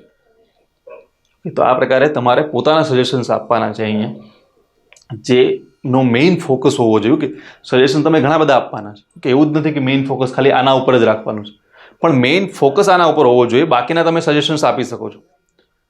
ઓકે, તમે ફોર એક્ઝામ્પલ 10 સજેશન આપો છો, તો 10માંથી સ્પેશિયલી 5 કે 6 અથવા તો 7 તમે કહી શકો કે આના ઉપર જ હોવા જોઈએ મેઇનલી ફોકસ. ઓકે, બાકીના 4-5 સજેશન છે તમે એક્સ્ટ્રા આપી શકો છો, કે જે શું હોય અધર રિફોર્મ્સ, ઓકે, અધર જે કોર પ્રોબ્લેમ્સ છે એને સોલ્યુશન તરીકે આપતા હોય. ઓકે, તો મેઇનલી તમે આમાં ડાયરેક્ટલી કહી શકો આ શું છે? આ તમે પબેડ બી લઈ શકો અને પોલિટી બી લઈ શકો. તો મેઇનલી ઇલેક્ટોરલ રિફોર્મ્સ છે એટલે આપણે પોલિટીની અંદર જ ઇન્ક્લુડ કરીશું. ઓકે, પબેડ કરતાં બી પોલિટીમાં વધારે સેટ થશે. વિજ્ઞાન અને તકનીકીની પ્રગતિ સાથે આપણે વિકાસના ચક્રીય મોડેલને રેખીય બનાવી દીધું છે. જે બી સર્ક્યુલર મોડેલ હતો, કે સર્ક્યુલર મોડેલ ઓફ ડેવલપમેન્ટ હતું, એને આપણે શું કરી દીધું? લિનિયર બનાવી દીધું છે. ઓકે, વિકાસના ચક્રીય મોડેલને શું કરી દીધું છે? આપણે રેખીય, લિનિયર બનાવી દીધું છે વિજ્ઞાન તકનીકીની પ્રગતિ સાથે. અને આજે આપણે સૌ ખરાબ પરિસ્થિતિજનક ઇકોલોજીકલ સંકટનો સામનો કરી રહ્યા છીએ. એવું કહેવામાં આવે છે કે ભાઈ વિજ્ઞાન અને ટેકનોલોજીની જે પ્રગતિ થઈ ને એના પછી શું કર્યું આપણે કે જે બી ડેવલપમેન્ટનું જે સાયક્લિક મોડલ હતું અથવા સર્ક્યુલર મોડલ હતું ડેવલપમેન્ટનું એને આપણે લિનિયર બનાવી દીધું છે અને એના કારણે આપણે શું થઈ રહ્યું છે અત્યારે ઇકોલોજીકલ ક્રાઇસિસમાંથી પસાર થઈ રહ્યા છે. ઓકે, એનો સામનો કરી રહ્યા છે. ટિપ્પણી કરો ને ઉકેલ સૂચવો. તો ડાયરેક્ટલી અહીંયા લાગી કે મંડી નથી પડવાનું કે ભાઈ હા ભાઈ ટેકનોલોજીની પ્રગતિ થઈ છે એટલા માટે શું થયું છે, આ બધી વસ્તુઓ થઈ છે ને એટલા માટે ઇકોલોજીકલ ક્રાઇસિસ આવ્યા. નો ડાઉટ એ વસ્તુ થઈ છે, પણ તમારે લાસ્ટના સજેશનમાં 2-4 વસ્તુ એવી પણ મેન્શન કરવાની રહેશે કે ભાઈ ઇકોલોજીની શું કે સાયન્સ એન્ડ ટેકનોલોજીની જે બી ડેવલપમેન્ટ છે, સાયન્સ એન્ડ ટેકનોલોજીમાં જે બી ડેવલપમેન્ટ થયું છે એના દ્વારા જે બી ઇકોલોજીકલ ક્રાઇસિસ છે, ઓકે, એને મિટિગેટ કરી શકીએ છીએ, એને ઓછા પણ કરી શકીએ છીએ. ઓકે, તો એ સજેશનમાં પણ તમારે લખવાનું રહેશે અહીંયા. આ બેલેન્સ આન્સર તમારે જ્યારે બનાવવાનો હોય એનો કે બેલેન્સ એસે હું કે આખો એસે બનાવવાનો હોય ત્યારે આ બધી વસ્તુ તમે કરશો. ઓકે, જે મેન્શન કરેલી છે એ વસ્તુ, પણ જે વસ્તુ મેન્શન નથી કરેલી, ઓકે, કઈ વસ્તુ કે ભાઈ આ વસ્તુ છે એ સારી પણ છે. અહીંયા મેઇનલી ફોકસ શું છે કે આ વસ્તુ ખરાબ છે, આને કારણે શું આવે છે, ઇકોલોજીકલ ક્રાઇસિસ આવી રહ્યા છે. પણ તમારે આનો જે પોઝિટિવ આસ્પેક્ટ છે પોઝિટિવ આસ્પેક્ટ પણ બતાવવાનો રહેશે અહીંયા. ઓકે, તો શું બનશે, તમારો બેલેન્સ આન્સર બનશે. એક વિદ્યાર્થી તરીકે તમારે બંને બાજુ વિચારતા શીખવાનું છે, કારણ કે એક જે બી જીપીએસસીનો એસ્પિરન્ટ છે એ ડાયરેક્ટલી એવું ના કહી શકે કે હા ભાઈ ટેકનોલોજીકલ શું કે જે બી સાયન્સ એન્ડ ટેકનોલોજીનું ડેવલપમેન્ટ છે એ ખરાબ જ છે, તે વસ્તુ તરફ નહીં. અને પ્લસ તમારે આ બી વસ્તુ ખાસ કહવાની, તમને ખ્યાલ છે કે અત્યારે મેઇન ફોકસ છે, ઓકે, તમે પોલિસીઝમાં બધામાં જોતા હશો. એ પછી તમે વાત કરો સર્ક્યુલર પ્લાસ્ટિક ઇકોનોમીની, સર્ક્યુલર મિથેન ઇકોનોમીની, ઓકે, સર્ક્યુલર ઇથેન ઇકોનોમીની, હાઇડ્રોજન ઇકોનોમીની વાત કરો, તો આ બધી કેવી બનાવવાની વાત કરવામાં આવી રહી છે, સર્ક્યુલર ઇકોનોમી બનાવવાની વાત કરવામાં આવી રહી છે. ઓકે, તો મેઇન ફોકસ મતલબ ગવર્મેન્ટનો પણ સર્ક્યુલર ઇકોનોમી બનાવવા ઉપર છે. તો એ સર્ક્યુલર ઇકોનોમી બનાવવા માટે જે બી એફર્ટ થઈ રહ્યા છે કે એ બી તમારે મેન્શન કરવાના રહેશે. સાથે સાથે વિજ્ઞાન અને ટેકનોલોજી શરૂઆત છે તમારે કઈ રીતે કરવાની રહેશે કે વિજ્ઞાન ટેકનોલોજી કઈ રીતે આ સર્ક્યુલર મોડલ પહેલા હતા એને રેખીય બનાવી દીધો, કે સર્ક્યુલરમાંથી લિનિયર બનાવી દીધા. અને હવે સરકાર કઈ એફર્ટ કરી રહી કે જેનાથી શું થાય કે લિનિયરમાંથી ફરી સર્ક્યુલર બને. તો એ બધી વસ્તુ તમારે અહીંયા મેન્શન કરવાની છે. આ જનરલી તમે ડાયરેક્ટલી કેમાં મૂકી શકો, સાયન્સ એન્ડ ટેકનોલોજીમાં મૂકી શકો. ઓકે, સાયન્સ એન્ડ ટેકનોલોજી સાથે તમારે કદાચ મૂકવું જ હોય, ઓકે, તો એ તમારે એન્વાયરમેન્ટમાં તમે મૂકી શકો. તો સાયન્સ એન્ડ ટેકનોલોજી અને એન્વાયરમેન્ટ આ બંને સાથે આવશે અહીંયા. ઓકે, કારણ કે અહીંયા ખાલી ને ખાલી તમારે ઇકોલોજીકલ ક્રાઇસિસ પર જ વાત નથી કરવાની, અહીંયા મેઇન જે ફોકસ છે ને વિકાસના મોડેલો ઉપર છે. ઓકે, તો એટલા માટે થઈને એ બી વસ્તુ તમારે મેન્શન કરવાની છે અહીંયા. તો બંનેમાં લઈ શકો તમે, સાયન્સ એન્ડ ટેકનોલોજીમાં બી અને ઇકોનોમિક્સનો પાર્ટ પણ થોડો ઘણો અહીંયા મેન્શન થશે. ઓકે, આગળ જઈશું. સંસ્કૃતિ અને સામાજિક ધાર્મિક મૂલ્યો અને પ્રથાઓના સ્વરૂપમાં અપનાવી લેવી જોઈએ. સંસ્કૃતિ છે એને સામાજિક ધાર્મિક મૂલ્યો અને પ્રથાઓના સ્વરૂપમાં અપનાવી લેવી જોઈએ કે તેને કાયદા અથવા તો ન્યાયિક નિર્ણયોના સ્વરૂપમાં લાદવામાં આવવી જોઈએ. ઉદાહરણ સાથે મૂલ્યાંકન કરો. કોઈ બી સંસ્કૃતિ છે, ઓકે, આ એક પ્રકારે એથિકલ હશે તમે કહી શકો. અહીંયા શું કહી રહ્યો કે સંસ્કૃતિ છે, ઓકે, કે જે એના ધાર્મિક મૂલ્યો, જે સામાજિક મૂલ્યો છે અને જે બી એની પ્રથાઓ છે એ સ્વરૂપે એને અપનાવી લેવી જોઈએ કે જે બી કાયદા દ્વારા પ્રસ્તાવિત પ્રક્રિયા છે અથવા તો જે બી ન્યાયિક નિર્ણય હોય કે જ્યુડિશિયલ ડિસિઝન જે બી આવ્યા છે, ઓકે, આ જ્યુડિશિયલ ડિસિઝન્સ જે બી છે, ઓકે, એના આધારે એના સ્વરૂપે એને અપનાવી જોઈએ અથવા તો એના સ્વરૂપે એને લાગુ કરવી જોઈએ. ઓકે, એના સ્વરૂપે શું કરાવવું જોઈએ, એને લાદવામાં આવવી જોઈએ. આ પ્રકારનો વર્ડ અહીંયા યુઝ કરેલો છે. તો તમારે શું છે, એક પ્રકારનું ડિલેમા જેવું અહીંયા ક્રિએટ થાય છે કે ભાઈ, અને તમારે બેલેન્સ અપ્રોચ અગેન, ઓકે, કે ભાઈ મૂલ્યો પણ અમુક સારાઓ છે કે અમુક પ્રથાઓ પણ સારી છે કે જેને અપનાવવી જોઈએ, અને અમુક પ્રથાઓ છે, ઓકે, અમુક મૂલ્યો છે કે જેને ન્યાયિક નિર્ણયોમાં ઘણી વખત શું કરવામાં આવ્યું છે, એને એબોલિશ કરવામાં આવે છે. ઘણા કાયદાઓમાં, બંધારણમાં એને શું કરવામાં આવે છે, એબોલિશ કરવામાં આવે છે, એને ખરાબ કહેવામાં આવે છે. ઓકે, કે વસ્તુ જેવી પબ્લિક છે, નાગરિક છે, એના દ્વારા વસ્તુ ના થવી જોઈએ. તો ત્યારે એ સંસ્કૃતિ છે કે એ કાયદા સ્વરૂપે લાદવામાં આવવી જોઈએ કે અમુક જે ન્યાય મૂલ્યો છે, અમુક પ્રથાઓ છે એ સારી છે કે એને ડાયરેક્ટલી શું કરવી જોઈએ, એને જે તે રીતે ચાલી રહી છે કે એને ચાલવા દેવી જોઈએ. જ્યાં સુધી એ કોઈ પણ બીજા નાગરિકનું અથવા તો કોઈ પણ બીજા ધર્મને હર્ટ નથી કરતી, કે જ્યાં સુધી એ કોઈ બીજા નાગરિકને શું કરવાનું, એટલે પોતાનું જેવી ફંડામેન્ટલ રાઇટ્સ છે કે જે બંધારણ દ્વારા એને પ્રોવાઈડ કરવામાં આવી રહ્યા છે, એ તમામ ફંડામેન્ટલ રાઇટ્સને જો એ હર્ટ નથી કરતી તો આપણે એને ચાલુ રહેવા દેવી જોઈએ.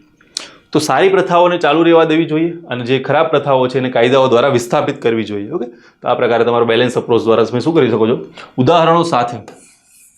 ઓકે, આ ખાસ જ્યારે બી આ મેન્શન કરેલું હોય ને ત્યારે તમારે ઉદાહરણો લખવા પડશે.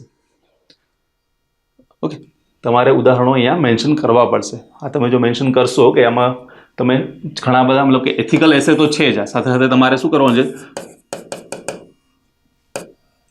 પોલિટી પણ આમાં એડ કરવાનું છે.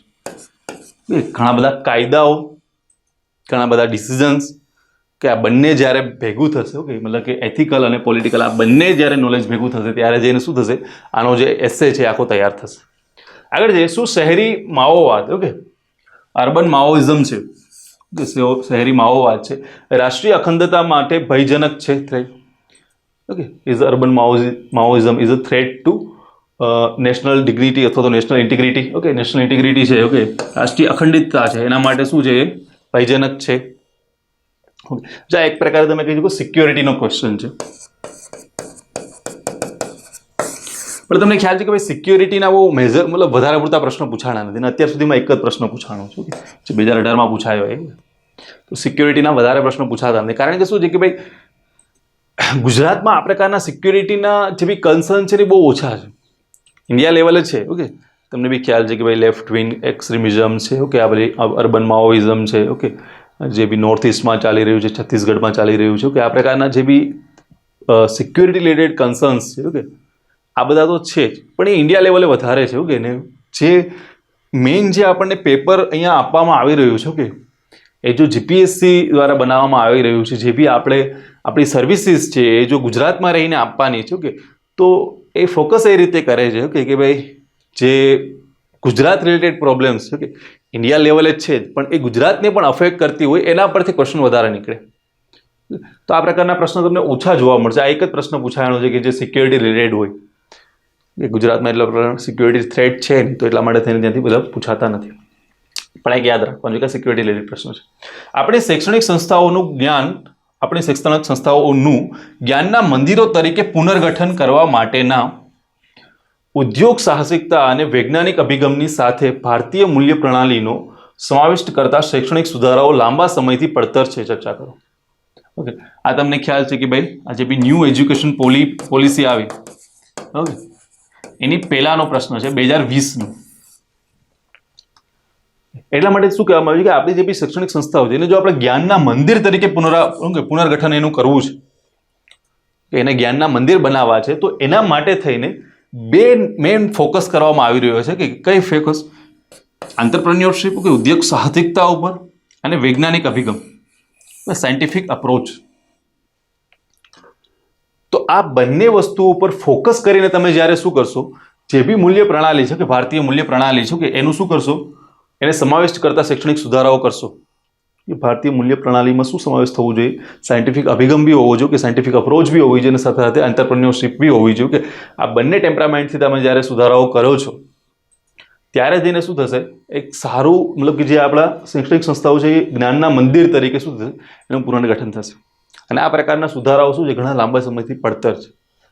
તો એ સુધારાઓ કયા કયા આવી શકે, કે તમારે તો પહેલાં એ જ કહેવાનું છે કે ભાઈ શૈક્ષણિક સંસ્થાઓમાં કઈ કઈ પ્રોબ્લેમ્સ છે હાલ, એને કઈ રીતે આપણે શું કરી શકીએ છીએ, જ્ઞાનના મંદિર તરીકે પ્રસ્થાપિત કરી શકીએ છીએ, કયા કયા સુધારાઓ હોવા જોઈએ, ઓકે, એ સુધારાઓ કયા કયા સરકાર દ્વારા કરવામાં આવ્યા છે, અથવા તો કયા કયા સુધારાઓ કરવાની જરૂર છે, ઓકે, એ બધા સુધારાઓ તમારે અહીંયા મેન્શન કરવાના રહેશે, અને લાસ્ટમાં કન્ક્લુઝન લઈને આને સમાપ્ત કરવાનું રહેશે. તો આ મેઇનલી તમે કહી શકો કે આ એજ્યુકેશન રિલેટેડ છે, એટલે આપણે આને ઇકોનોમિક્સમાં લઈ શકીએ. હવે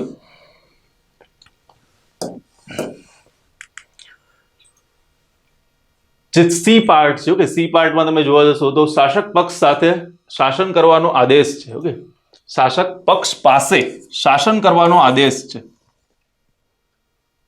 okay, rural party has right to rule. Okay, એક પ્રકારે રાઇટ ટુ રૂલ છે એની પાસે.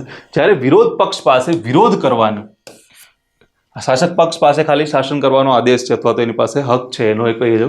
વિરોધ પક્ષ પાસે કયા કયા હક છે, તો વિરોધ કરવાનો, ખુલ્લા પાડવાનું કે એક્સપોઝ, સાથે સાથે જો સંખ્યા હોય, ઓકે, જો એની પાસે પોતાની સંખ્યા છે તો એને દૂર કરવાની પણ ભૂમિકા છે. કોની પાસે? વિરોધ પક્ષ પાસે. તો તમને અહીંયા સ્ટેટમેન્ટ આપી દેવામાં આવ્યું છે કે ભાઈ શાસક પક્ષ પાસે શું છે, શાસન કરવાનો આદેશ છે, જ્યારે વિરોધ પક્ષ પાસે ત્રણ વસ્તુ છે. એક તો વિરોધ કરવાનો, સરકારના જો કોઈ ખરાબ કાર્યો છે અથવા તો સરકારની કોઈ ભૂલો છે તો એને એક્સપોઝ કરવાનો, એને ખુલ્લી પાડવાનો, અને સાથે સાથે જો એની પાસે વિરોધ પક્ષ પાસે શું થાય છે, બહુમતી હોય છે, ઓકે, તો એ શાસક પક્ષને દૂર કરવાનું કે અવિશ્વાસનો પ્રસ્તાવ લાવીને કોઈ બી રીતે શું કહે દૂર કરવાની ભૂમિકા છે એની, ઓકે, આ પ્રકારનું સ્ટેટમેન્ટ આવે. પરંતુ કોઈ સંજોગોમાં સંસદીય કાર્યવાહીમાં વિક્ષેપ હોવો જોઈએ નહીં. મતલબ કે આ જે બી રાઇટ્સ આપવામાં આવ્યા છે, કે જે બી રાઇટ્સ કોની પાસે છે, શાસક પક્ષ પાસે છે, અને જે બી વિરોધ પક્ષ પાસે છે, આ રાઇટ્સ છે, ઓકે, આ એના જે હકો છે, પણ એ હકો ક્યારેય બી સંસદીય કાર્યવાહી છે, ઓકે, પાર્લામેન્ટરી પ્રોસિજર છે, ઓકે, આ પ્રોસિજરમાં શું ન થવું જોઈએ, વિક્ષેપ ઊભો ના કરવો પડશે. જનરલી અત્યારે તમને ખ્યાલ છે કે ભાઈ જે વિરોધ કરવાનો અધિકાર છે, ઓકે, એના દ્વારા સાથે સાથે શાસક પક્ષ દ્વારા પણ ઘણી વખત શું થતું હોય છે કે ભાઈ કોઈ બિલ લાવવામાં આવે છે, કોઈ વસ્તુ બિલ લાવવામાં આવે છે, અથવા તો તમે કહી શકો કોઈ બી કાયદો, કોઈ ખરડો પસાર કરવામાં આવે છે, કોઈ સ્ટેટમેન્ટ કહેવામાં આવે છે, ત્યારે બહુ હોબાળો થઈ જતો હોય છે, ઓકે. તો આ વિરોધ કરવાનો જે બી અધિકાર છે, ઓકે, એનો વધારે પડતો એક્સ્ટ્રીમ ઉપયોગ થઈ રહ્યો છે, એવું કર્યો શાસક પક્ષ દ્વારા બી શું કરવામાં આવે છે, ઓકે, પોતાના જે બી રાઇટ્સ છે, ઓકે, એનો ખોટી રીતના ઉપયોગ કરીને ફટાફટ ખરડાઓ પસાર કરી દેવામાં આવે છે, ઓકે. મોટાભાગે શું કરવામાં આવે છે કે જે બી વિવાદાસ્પદ ખરડાઓ હોય છે એને વટહુકમ દ્વારા લાગુ કરવામાં આવે છે. તો આ બધી વસ્તુઓ શું કરી રહી છે, સંસદીય કાર્યવાહીમાં વિક્ષેપ ઊભો કરી રહી છે, એ પ્રકારે તમને કહેવામાં આવે. તો એ વસ્તુ ના થવી જોઈએ. આ તમારે પ્રતિભાવો આપવાના છે. આ શેમાં લઈ શકો તમે, પોલિટીમાં લઈ શકશો આને. આનાથી આગળ જઈએ. વિક્રમી અનાજ ઉત્પાદન તેમજ સહાયક ન્યૂનતમ ટેકાના ભાવ MSPની નીતિ હોવા છતાં કૃષિ લગત બાબતો ચિંતાઓ પૈકીનો એક રહી છે. તેનું કારણ અને મૂલ્યાંકન કરો તેમજ વ્યાપક ઉકેલ સૂચવો. મેઇન કહેવામાં શું આવી રહ્યું છે કે ભાઈ આપણી પાસે શું છે, અનાજનું વિક્રમી ઉત્પાદન કરીએ છીએ, જે બી ફૂડ ગ્રેન્સ છે, ઓકે, એનું શું કરીએ છીએ, બહુ વિક્રમ પ્રમાણ, બહુ બહોળા પ્રમાણમાં શું કરીએ છીએ, આપણે ઉત્પાદન કરીએ છીએ. સાથે સાથે MSP તો ખરી જ, ઓકે, MSPની નીતિ તો છે, છતાં પણ એગ્રીએન્ટ જે બી શું કહે જે બી કૃષિ લગત બાબતો છે, ઓકે, એમાં ઘણી બધી પ્રોબ્લેમ્સ રહેલી છે, ઘણી બધી ચિંતાઓ છે,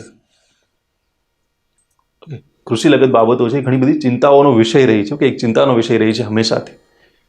એમાં ઘણા બધા રિફોર્મ્સની જરૂર છે, ઘણી બધી પ્રોબ્લેમ્સ એની અંદર છે. તો આનું કારણો છે, ઓકે, એનું મૂલ્યાંકન કરવાનું છે, તેમજ વ્યાપક ઉકેલ સૂચવવાના છે.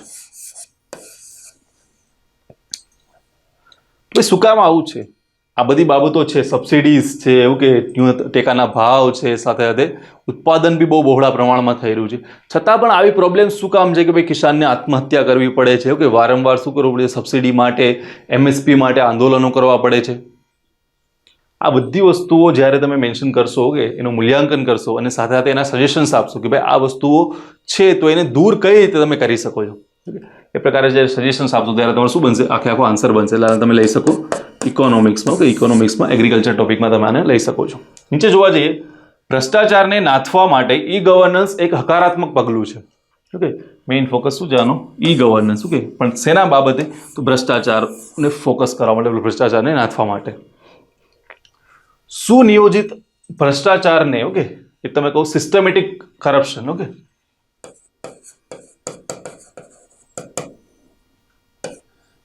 સિસ્ટમેટિક અથવા સિસ્ટેમિક કરપ્શન, નિયંત્રિત કરવા તેમજ અસરકારક શાસનને પ્રોત્સાહન આપવા સારું ટેકનોલોજી વિજ્ઞાન પ્રગતિશીલ ઉપયોગ કરી શકાય તે યોગ્ય ઉદાહરણ સાથે સમજાવો. મેઇન ફોકસ છે એ શું છે કે ભાઈ જો ભ્રષ્ટાચાર છે એને તમારે ઓછો કરવો છે, તો કયા કયા એવા ઈ ગવર્નન્સ કાર્યક્રમો છે અથવા તો ઈ ગવર્નન્સની કઈ કઈ પહેલો છે કે જેના દ્વારા તમે શું કરી શકો છો, વિજ્ઞાન એન્ડ ટેકનોલોજી છે, જે ICT છે, એનો બહોળો ઉપયોગ કરીને તમે આ વસ્તુને નાથી શકો છો, આ સિસ્ટમેટિક જે કરપ્શન થઈ રહ્યું છે એને ઘટાડી શકો છો. તો મેઇન તમારે આને કહેવાનું રહેશે પબેડની અંદર, ઓકે, અને સાથે સાથે આમાં ICT નો પણ થોડો ઉલ્લેખ આવશે, ઓકે. તો ICT નો પાર્ટ મતલબ સાયન્સ એન્ડ ટેકનોલોજીનો પણ થોડો પાર્ટ આવશે, ઓકે, આ ટોપિકની અંદર.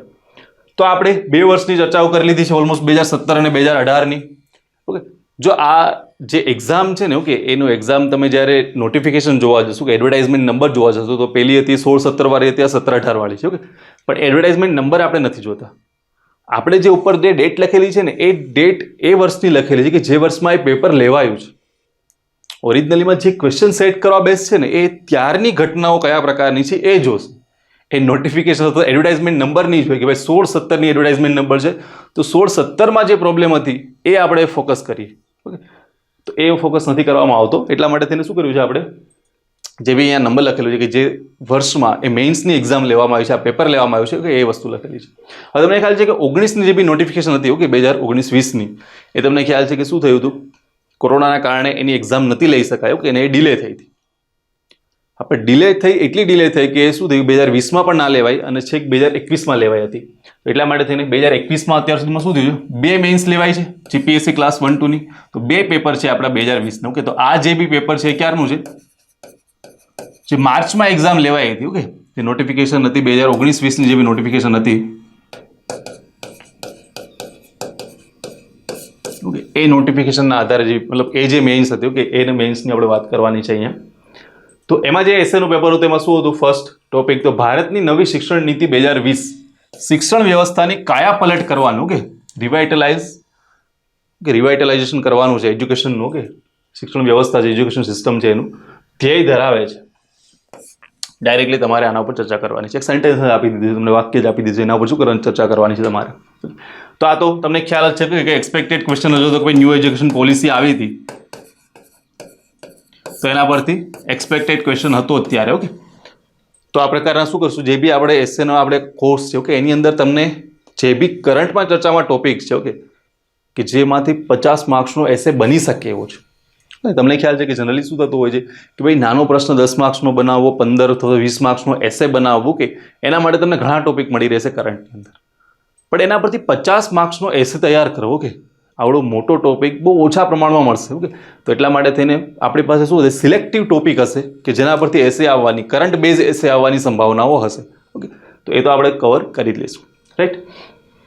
પણ આ તમે કેવું હોય તો કહી શકો, ઇકોનોમિક્સમાં તમે લઈ શકો, એજ્યુકેશનમાં, okay.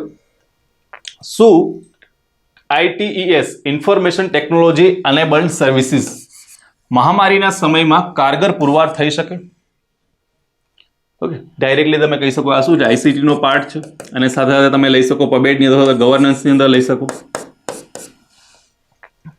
Information technology enabled services. તમને ખ્યાલ છે કે ભાઈ ઘણી બધી એવી સર્વિસીસ છે કે જે IT બેઝડ હતી અને કોરોનામાં શું કર્યું હતું, ઘણી હેલ્પ કરી હતી. એક્ઝામ્પલ તમને ઘણા બધા છે, જસ્ટ ખાલી 1-2 તમને કહું તો કોવિન પોર્ટલ છે, ઓકે, જે રસીકરણ માટે એને નાથવા માટે કે મહામારીના સમયમાં કારગર પુરવાર થઈ.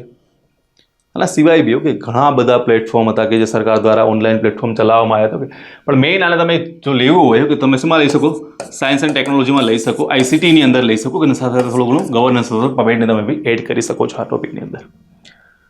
હવે તમે એક વસ્તુ નોટિસ કરી હશે, 2017-18ના જે બી ક્વેશ્ચન હતા ને એ બહુ મોટા હતા, ઓકે. એસએનું આખું વાંચીએ તો આપણને શું થાય, થોડીક વાર તો ચક્કર ચડી જાય કે આ બધું લખ્યું છે શું, ઓકે. 2-3 લાઇનના ક્વેશ્ચન હતા, પણ હવેથી જે પ્રશ્ન પૂછાય છે ને એ ઓલમોસ્ટ નાના પ્રશ્ન પૂછાય છે, અને શું એ ઇઝી પૂછાય છે એવું લાગે છે આપણને, કે ડાયરેક્ટલી શું કરશે, કોઈને કોઈ ટોપિક પર ફોકસ કરતા હશે.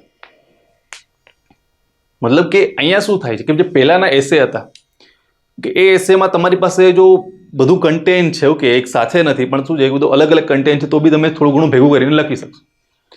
અહીંયા શું થશે કે ભાઈ ન્યૂ એજ્યુકેશન પોલિસી વિશે તમને જો ખ્યાલ છે ને તો જ તમે લખી શકશો, બાકી શું થશે, કાંઈ જ નહીં લખી શકો, ઓકે. અને તમને માર્ક્સ બી નહીં મળે જો તમે કદાચ ખોટું લખશો તો.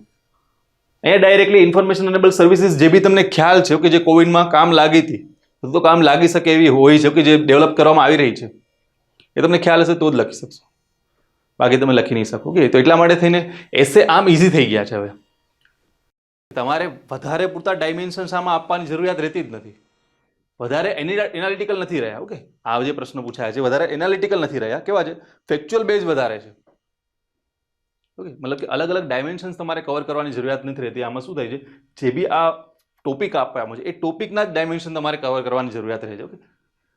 આગળ જોઈએ આપણે તો 3rd નંબરનો પ્રશ્ન શું કહેવા માંગે છે અહીંયા, સાંપ્રત સંજોગોમાં પાડોશી દેશો સાથે રાજનૈતિક, જીઓપોલિટિકલ મતભેદો અને વેપાર વચ્ચેનું સંતુલન જાળવવા માટે ભારત એક વાસ્તવિક પડકાર બની ગયો. ભારત માટે આ એક વાસ્તવિક પડકાર બની. જે બી પાડોશી દેશો છે એની સાથે જીઓપોલિટિકલ રાજનૈતિક સંબંધો જાળવવા, ઓકે, અને સાથે સાથે વેપાર વચ્ચેનું સંતુલન જાળવવું, ઓકે. તો જીઓપોલિટિકલ રાજનૈતિક સંબંધો અને વેપાર વચ્ચેનું સંતુલન આ બંને કેવા બની ગયા, હાલમાં ભારત માટે પડકારજનક બની ગયા છે. તમને ખ્યાલ છે એ મુજબ શું થઈ રહ્યું છે કે ભાઈ ચાઇના સાથે, ઓકે, સાથે સાથે પાકિસ્તાન સાથે, આ બધા દેશો સાથે આપણો જે બોર્ડર ડિસ્પ્યુટ છે, બાકી કોઈ બી ડિસ્પ્યુટ છે, આને કારણે શું થતું જાય છે કે બધા સંબંધો જાળવવાને એ ઇન્ટરનેશનલ લેવલે એકદમ ભારત માટે અત્યારે કોઈ પડકારજનક બની ગયું છે, વાસ્તવિક પડકારજનક બની ગયું છે. તો આના વિશે તમારે લખવાનું શું રહે છે આમાં? તો કરંટમાં જે બી એવી ઘટનાઓ બની હોય, ઓકે, કે જે હકીકતમાં થ્રેટ બની હોય અથવા તો પડકારજનક બની હોય ભારતના વિદેશ સાથેના સંબંધોમાં, એ તમામ ઘટનાઓની તમારે ચર્ચા કરવાની રહેશે. કઈ કઈ ઘટનાઓ બની છે, એની અફેક્ટ શું આવી છે, કે ઇન્ડિયાના કયા દેશ સાથે કઈ ઘટના બની અને એની અફેક્ટ એના ઉપરથી શું આવી. ઓકે, ફોર એક્ઝામ્પલ કોઈ બી ઇસ્યુ થયો ભારત ચાઇના વચ્ચે, તો એની અફેક્ટ શું આવે, એ બધી તમામ વસ્તુઓની ચર્ચા તમારે કરવાની રહેશે. ઓકે, આ મતલબ આ એસેની અંદર તમામ વસ્તુઓની ચર્ચા કરવાની તમારે રહે છે. તો આ પ્રકારના એસે પૂછાયા હતા. આ તમે કહી શકો કે એક પ્રકારે આઈઆરનો એસે છે, ઓકે, સાંપ્રત સંજોગોમાં જે બી જીઓપોલિટિકલ ઇસ્યુઝ છે એના કારણે. પણ આ બંને એસે તો તમે સિમ્પલી ડાયરેક્ટલી કનેક્ટ કરી શકો છો. આ એસે થોડોક કેવું છે, તમને જો આઈઆરનો વધારે પૂરતું નોલેજ હોય, ઓકે, તમને બધા જ ડાયમેન્શન અથવા તમે જે બી ડિસ્પ્યુટ ચાલી રહ્યા છે બીજા કન્ટ્રીઝ સાથે જો તમને ખ્યાલ હોય, ઓકે, તમે ખાલી ને ખાલી આમાં ખાલી ચાઇના લખીને આવતા રહો, ઓકે, વધારે એમ કદાચ તમે પાકિસ્તાન લખો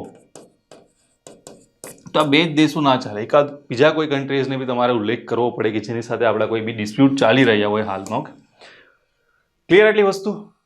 આગળના પોર્શનમાં જઈએ આપણે તો છે હિમશિલાઓના પીગળવાને પરિણામો ફક્ત વિશ્વના એક ભાગ પૂરતા જ નથી, એટલે સમગ્ર પૃથ્વીને અસર કરતા છે. તમને ખ્યાલ છે કે ભાઈ જે બી ચમોલીની અંદર ગ્લેશિયર બ્લાસ્ટ થયો હતો, કે જે ગ્લેશિયર છે એ પીગળ્યું હતું, એના પછી આ પ્રશ્ન આવવાની એક્સપેક્ટેશન હતી કે ભાઈ આવી શકશે, અને આ પ્રશ્ન આવ્યો ભાઈ. આમાં શું કહેવામાં આવેલું છે, મેઇનલી આ લોકો જે ફોકસ કરે છે કે એના ઉપર છે જે ક્લાઇમેટ ચેન્જ થઈ રહ્યું છે, ઓકે, તો તમે કહો ગ્લોબલ વોર્મિંગ થઈ રહ્યું છે, ઓકે, એને કારણે જે બી અફેક્ટ આવે છે ને એ ફક્ત ને ફક્ત એક જગ્યા પૂરતી નથી, સમગ્ર વિશ્વને અસર કરે છે. ઓકે, સમગ્ર વિશ્વ ઉપર આની અસર દેખાઈ રહી છે. અને તમને ખ્યાલ છે કે ભાઈ હિમશિલાઓ મોટી મોટી પીગળી રહી છે. ઓકે, આ ખાલી ને ખાલી ગ્લેશિયર બ્રસ્ટની વાત નથી થતી. ઓકે, તમને ખ્યાલ છે કે ભાઈ જે બી આર્કટિક છે આપણું, ઓકે, અને એન્ટાર્કટિકા છે, આ બંને જગ્યાએ શું થઈ રહ્યું છે, બરફ છે બહુ મોટી માત્રામાં પીગળી રહ્યો છે. ઓકે, બહુ વધારે માત્રામાં પીગળી રહ્યો છે. અને જે બી એની પીગળવાની દર છે ને એ દર વર્ષે શું થતી વધતી જાય છે. આને કારણે શું થઈ રહ્યું છે કે ભાઈ આખા મતલબ કે આખા વિશ્વ ઉપર શું થઈ રહ્યું છે, આની અસર થઈ રહી છે. જે બી દરિયા કિનારાના દેશો જો કે દરિયા કિનારાના દેશોના ઘણા બધા પોર્શન જો કે આ વર્ષોમાં શું થઈ રહ્યું છે, સમુદ્રના તળની અંદર જઈ મતલબ ડૂબી ગયા છે. COP26 થઈ હતી. ઓકે, તમે એક દેશનું ભાષણ સાંભળ્યું હશે, ઓકે, કદાચ ન્યૂઝમાં બી હાઇલાઇટમાં આવ્યું હતું. એક દેશના PM દ્વારા, રાષ્ટ્રપતિ દ્વારા શું કરવામાં આવ્યું હતું, દરિયાની અંદર ઊભીને કે પાણીમાં અડધે સુધી ડૂબેલા હતા અને શું કરવામાં આવ્યું હતું, પોતાની સ્પીચ છે એ ડિલિવર કરવામાં આવી હતી COP26માં.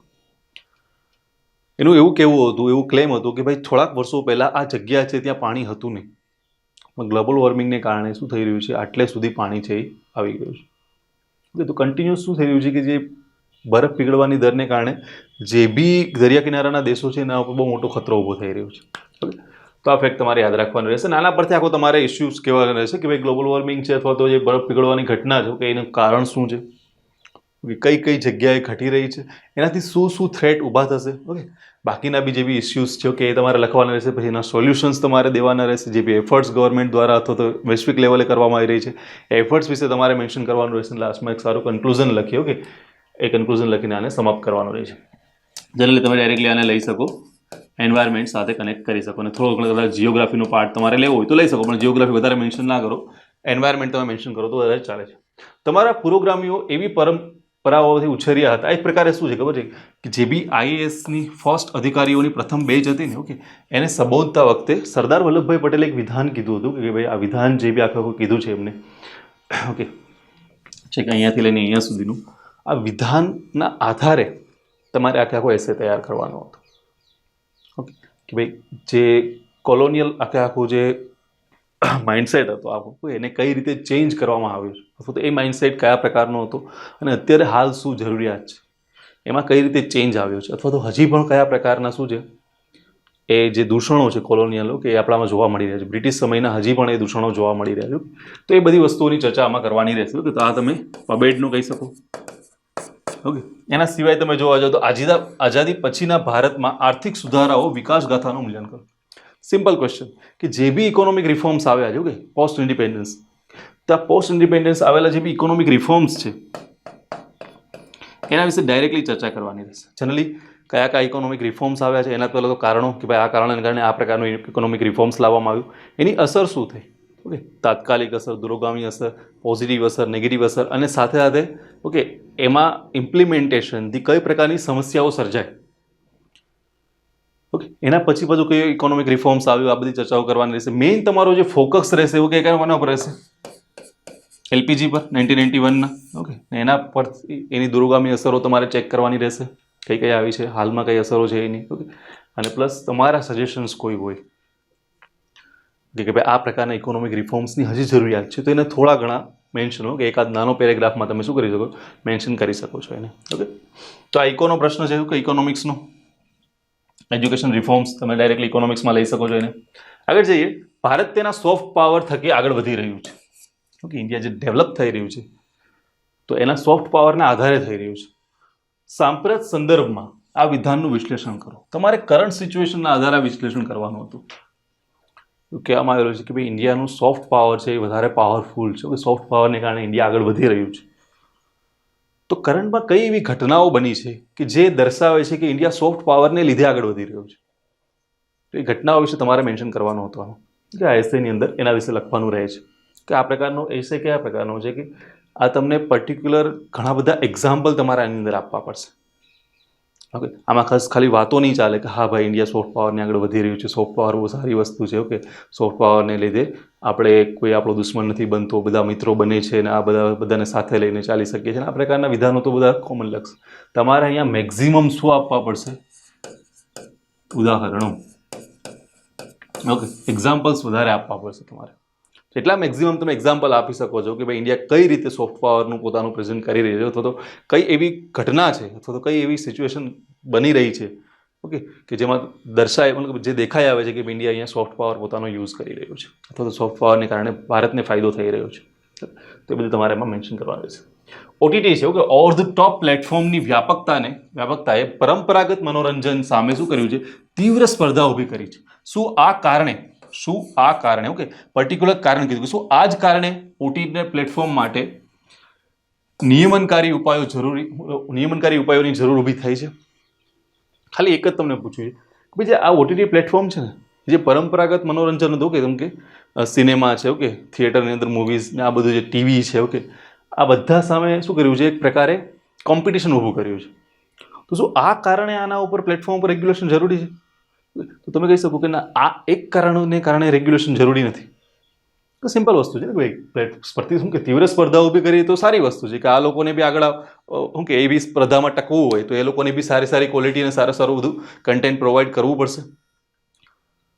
પણ આ એક કારણે આનું રેગ્યુલેશન જરૂરી નથી. ઓટીટીના બીજા ઘણા કારણો છે કે તમને ખ્યાલ છે કે ભાઈ જેમ કે એક્ઝામ્પલ ખાલી ફોર એક્ઝામ્પલ જોવા જાય તો ભાઈ જે બી કન્ટેન્ટ છે ઓકે, એક કન્ટેન્ટ ક્લાસિફિકેશન હોવું જોઈએ ઓકે, મેચ્યોર કન્ટેન્ટ હોવું જોઈએ. પ્લસ બીજી વસ્તુ કે ભાઈ ચાઇલ્ડ અબ્યુઝ છે, ચાઇલ્ડ પોર્નોગ્રાફીઝ છે ઓકે, આ બધાથી આ ઓટીટીને દૂર રહેવું જોઈએ. ઓકે, જે બી સીન હોય છે અથવા જે બી મૂવી બનાવે છે કે એનું ક્લાસિફિકેશન આપેલું હોવું જોઈએ, કોને જોવું જોઈએ કોને ના જોવું જોઈએ. જે બી ફરિયાદો કરવામાં આવે છે કોઈના દ્વારા તો એ ફરિયાદોને સાંભળવા માટે એની પાસે એક તંત્ર હોવું જોઈએ. તો આ પ્રકારનું જે બી તમે કહો સેન્સરશિપ જે મૂવીઝ પર લાગે છે એ પ્રકારની સેન્સરશિપ ઓટીટી પર પણ હોવી જોઈએ. તો આ બધા રેગ્યુલેશનની જરૂરિયાત છે. પણ ખાલી આ એક જ કારણ ઉપર એના ઉપર રેગ્યુલેશન કરવાની જરૂરિયાત નથી. તો તમે કહેશો કે ખાલી આ એક જ કારણ ઉપર નથી, બાકીના પણ ઘણા બધા રીઝન્સ છે. તો તમે રીઝન્સ જણાવશો, એને કારણે શું અસર ઊભી થઈ રહી છે જણાવશો, એનું સમાધાન સ્વરૂપે શું કરી શકાય એ જણાવશો. ઓકે, લાસ્ટમાં કન્ક્લુઝન લખીને આને સમાપ્ત કરવાનું રહે છે. તો આ તમે એક પ્રકારે લઈ શકો, ગવર્નન્સનું લઈ શકો. ઓકે, તમે કદાચ લેવું હોય તો આને પબેડમાં બી લઈ શકો. ઓકે, અને પ્લસ કદાચ જો વધારે લેવું હોય તો તમે એને આઈસીટીમાં પણ લઈ શકો કે ઓટીટીને કારણે સમસ્યાથી સર્જાવ. અને આ જે સોફ્ટ પાવર છે આનો તમે ડાયરેક્ટલી આઈઆરમાં લઈ શકો છો કે ઇન્ટરનેશનલ રિલેશનમાં. વ્હાઇટ કોલર ગુનાઓ હકીકત સૂચવે છે કે ભારત આર્થિક કટોકટી કરતાં નૈતિક કટોકટીનો વધુ સામનો કરી રહ્યું છે. જે બી વ્હાઇટ કોલર ક્રાઇમ્સ થાય છે, ગુનાઓ થાય છે કે એવા ગુનાઓ કે જે શું થાય કે પોતાના નેચરની અંદર વાયોલેટિંગ ના હોય, ડાયરેક્ટલી નોર્મલ પીપલ છે કે સામાન્ય નાગરિક છે, સામાન્ય સિટીઝન છે એને અફેક્ટ ના કરતા હોય, રૂલ્સ છે કે રૂલ્સને ડાયરેક્ટલી વાયોલેટ ના કરતા હોય. તો આ પ્રકારનું જે બી છે કે વ્હાઇટ કોલર ગુનાઓ છે કે એ હકીકત સૂચવે છે. પણ એ બધું થઈ શું કામ રહ્યું છે? તો ભાઈ નૈતિકતાની કટોકટી આવી છે, એક પ્રકારની નૈતિકતા ઘટી ગઈ છે. ઓકે, તો આ વસ્તુ ભારત એનો સામનો કરી રહ્યું છે, તમારે દર્શાવવાનું છે. આની અંદર તમારે શું આપવાના છે? એક્ઝામ્પલ્સ આપવાના છે. ઓકે, મેક્સિમમ એક્ઝામ્પલ્સ આપીને તમારે શું કરવાનું છે? આ વસ્તુને પ્રૂફ કરવાની છે. તમે લઈ શકો ડાયરેક્ટલી એથિક્સની અંદર. ઓકે, સાથે તમારે પબેડમાં લેવું હોય તો બી લઈ શકો, કે ભ્રષ્ટાચાર સ્વરૂપે તમે કદાચ પબેડની અંદર મેન્શન કરવું હોય તો બી તમે કરી શકો છો. હવે જે જુલાઈની અંદર એક્ઝામ લેવાઈ હતી કે જે લાસ્ટ પેપર લેવાયું હતું કે જીપીએસસી ક્લાસ 1 ટુ મેઇન્સનું, ઓકે, એની અંદર જે એસેનું હતું કે લાસ્ટમાં જે એસે લેવાયો, એસેના પેપર વિશે જોઈ લઈએ. ચીન તેની આક્રમક રાજકીય અને આર્થિક વ્યૂહરચના દ્વારા એક વૈશ્વિક ખતરો ઊભો કરી રહ્યું છે. ડાયરેક્ટ અત્યાર સુધી શું હતું કે આઈઆરના ક્વેશ્ચન હતા, ઓકે, પણ એ બી શું હતું? ઇન્ડિયાના કન્ટેક્સમાં તમને પૂછવામાં આવ્યા હતા. એને ડાયરેક્ટલી બીજા દેશનું પૂછી લેવામાં આવ્યું છે. હવે ગ્લોબલ લેવલે શું થઈ રહ્યું છે ને એ તમને ખ્યાલ હોવો જોઈએ. તો ડાયરેક્ટલી શું કહ્યું કે ચીન છે, ઓકે, એની જે આક્રમક રાજકીય અને આર્થિક વ્યૂહરચના છે, ઓકે, આને કારણે ગ્લોબલ લેવલે કયા પ્રકારનો ખતરો ઊભો થઈ રહ્યો છે, કયા પ્રકારનું થ્રેટ ઉત્પન્ન થઈ રહ્યું છે, એના વિશે ચર્ચા કરવાની છે તમારે આની અંદર. ઓકે, તો જે બી એના કે જેમ કે એ કોઈ બી ઇકોનોમિક રિફોર્મ્સ કરે છે, કે આર્થિક વ્યૂહરચના ઘડે છે, પોલિટિકલ કોઈ બી વસ્તુ એ કરે છે, તેના ઉપરથી ગ્લોબલ કઈ રીતે ખતરો ઊભો થાય છે. ઓકે, ભારતના કન્ટેક્સમાં તો લખવાનું છે, કેમ કે ઇન્ડિયા બી ગ્લોબલનો પાર્ટ જ છે. ઓકે, તો ઇન્ડિયાના કન્ટેક્સમાં તો તમારે લખવાનું છે, સાથે વિશ્વ લેવલે કયા પ્રકારની અસર ઊભી થાય છે કે એના ઉપર મેઇન ફોકસ કરવાનું રહે છે. અને ભારત જેવા અર્થતંત્ર માટે બિટકોઇન જેવા વર્ચ્યુઅલ ચલણો, ઓકે, બેધારી તલવાર બની શકે તેમ છે. ચર્ચા કરો. એટલે તમને ખ્યાલ છે કે બિટકોઇનની એ બધી વસ્તુઓ છે, ઓકે, હાલ એના ઉપર કોઈ રેગ્યુલેશન છે નહીં.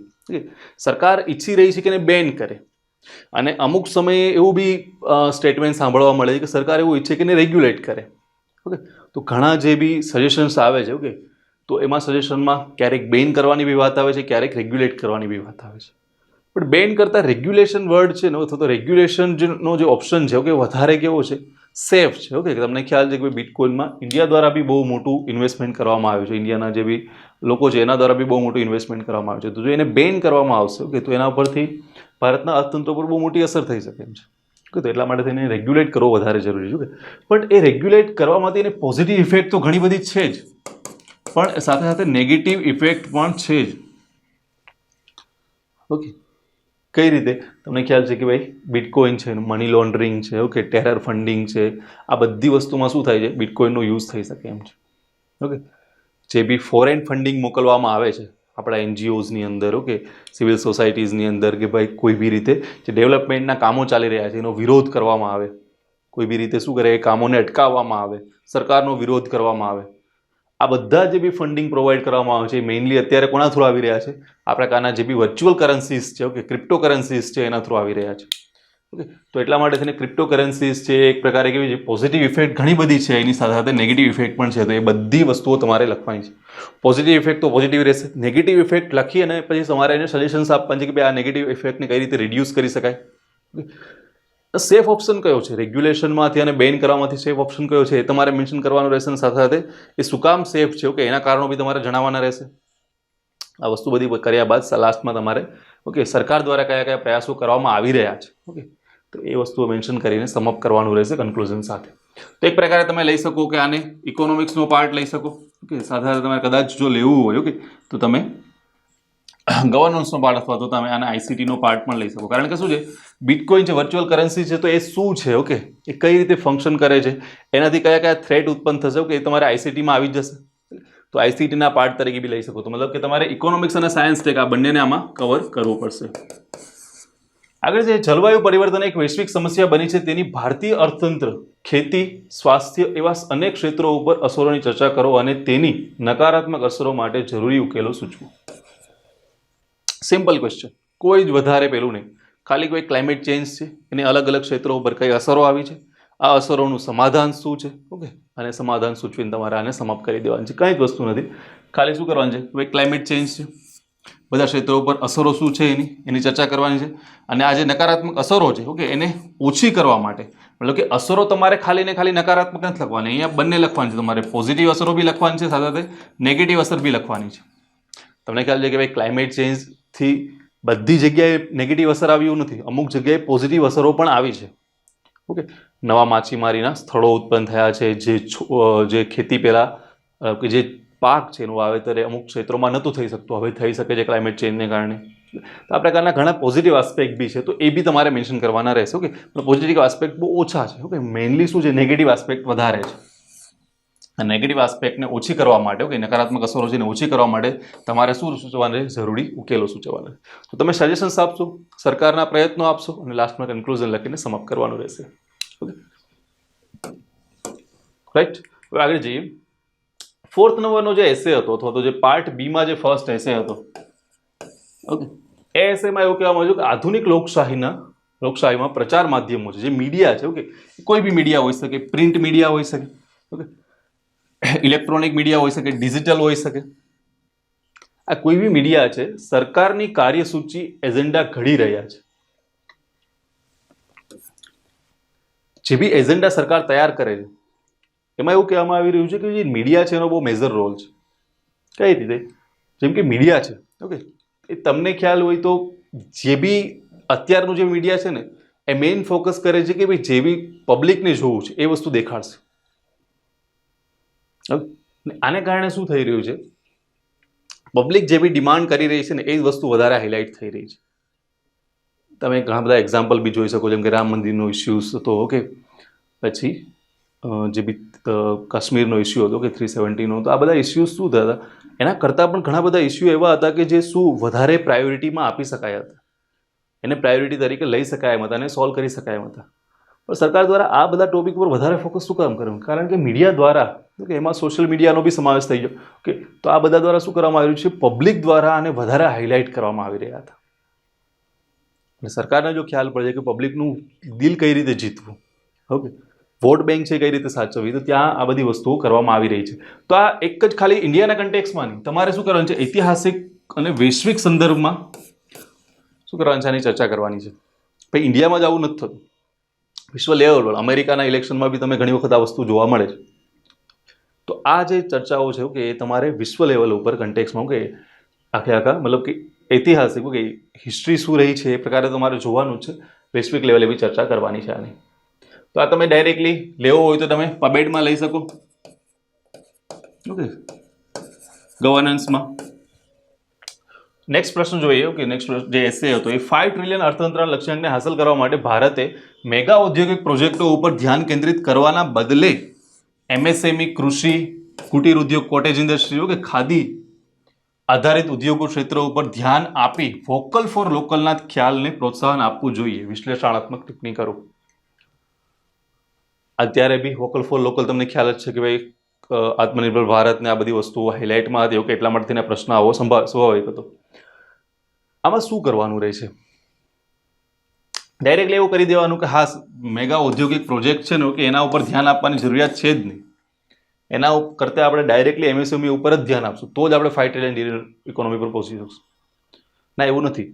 આ વસ્તુ ઇમ્પોર્ટન્ટ છે, પણ સાથે સાથે આ વસ્તુ પણ સ્કીપ નથી કરી શકાય. આ વસ્તુ પણ ઇમ્પોર્ટન્ટ છે, તો તમારે બંને વસ્તુઓ મેન્શન કરવાની રહી કે ભાઈ આ વસ્તુ તો ઇમ્પોર્ટન્ટ છે જ, ઓકે, એના માટે સરકાર શું કરી રહી છે, એના માટે શું કરવું જોઈએ, એમાં શું પ્રોબ્લેમ છે, એના સોલ્યુશન કઈ રીતે આવી શકે, એ બધી વસ્તુ છે. પણ તમારે આ વસ્તુને બી તમે નકારી ના શકો.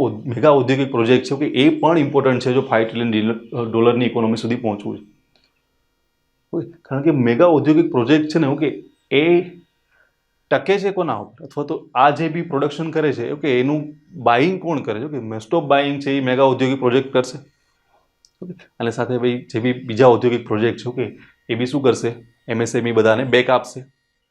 તો એટલા માટે થઈને એ બી જરૂરી છે અને આ બી જરૂરી છે, બંને વસ્તુઓ જરૂરી છે જો આપણે $5 ટ્રિલિયન ઇકોનોમીનું જે આપણું લક્ષ્યાંક છે ત્યાં સુધી પહોંચવું છે, ઓકે. તો આ પ્રકારે બેલેન્સ અપ્રોચ તમારી રહી અને આ એસેને કમ્પ્લીટ કરવાનું રહે છે, ઓકે. લાસ્ટમાં સરકારના પ્રયાસો સમાપ્ત કરી દેવાનું કન્ક્લુઝન સાથે. શું આપણા દેશની ભૌગોલિક, સામાજિક, સાંસ્કૃતિક અને રાજકીય વિશેષતાઓ એક રાષ્ટ્ર એક ચૂંટણીના વિકલ્પ માટે સાંપ્રત સંદર્ભમાં એક મજબૂત કારણ પૂરું પાડે છે? તમે જોવો ને તો કોઈ એવો બધો બહુ ડિટેલમાં એસે નથી પૂછાયો કે એકદમ બહુ ફૂલ્લી એનાલિટિકલ હોય. તમારે ઘણું બધું વિચારવું પડે. ઓકે, કોઈને કોઈ પર્ટિક્યુલર ટોપિક ઉપરથી ડાયરેક્ટલી એસે લીધેલા છે.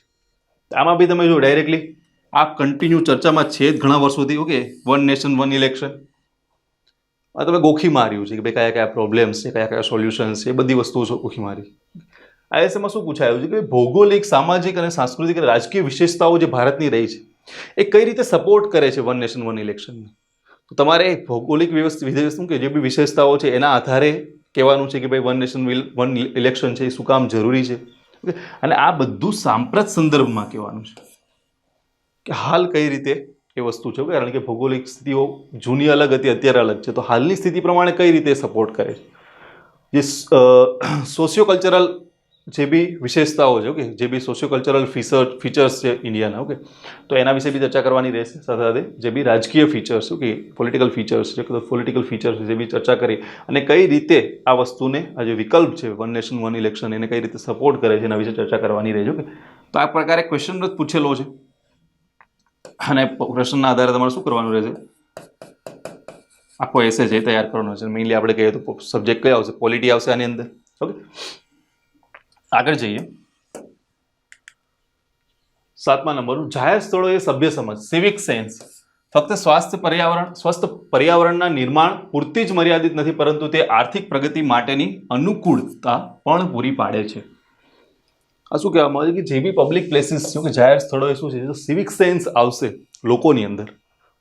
ઓકે, તો ખાલી હેલ્ધી એન્વાયરમેન્ટ ક્રિએટ નહીં કરે, સાથે સાથે જે બી ઇકોનોમિકલ ગ્રોથ છે, ઓકે, આર્થિક પ્રગતિ છે, આપણી ઇકોનોમિક ગ્રોથ છે, ઓકે, એને બી શું કરશે, એના માટે પણ અનુકૂળ પરિસ્થિતિ ઉત્પન્ન કરી આપશે.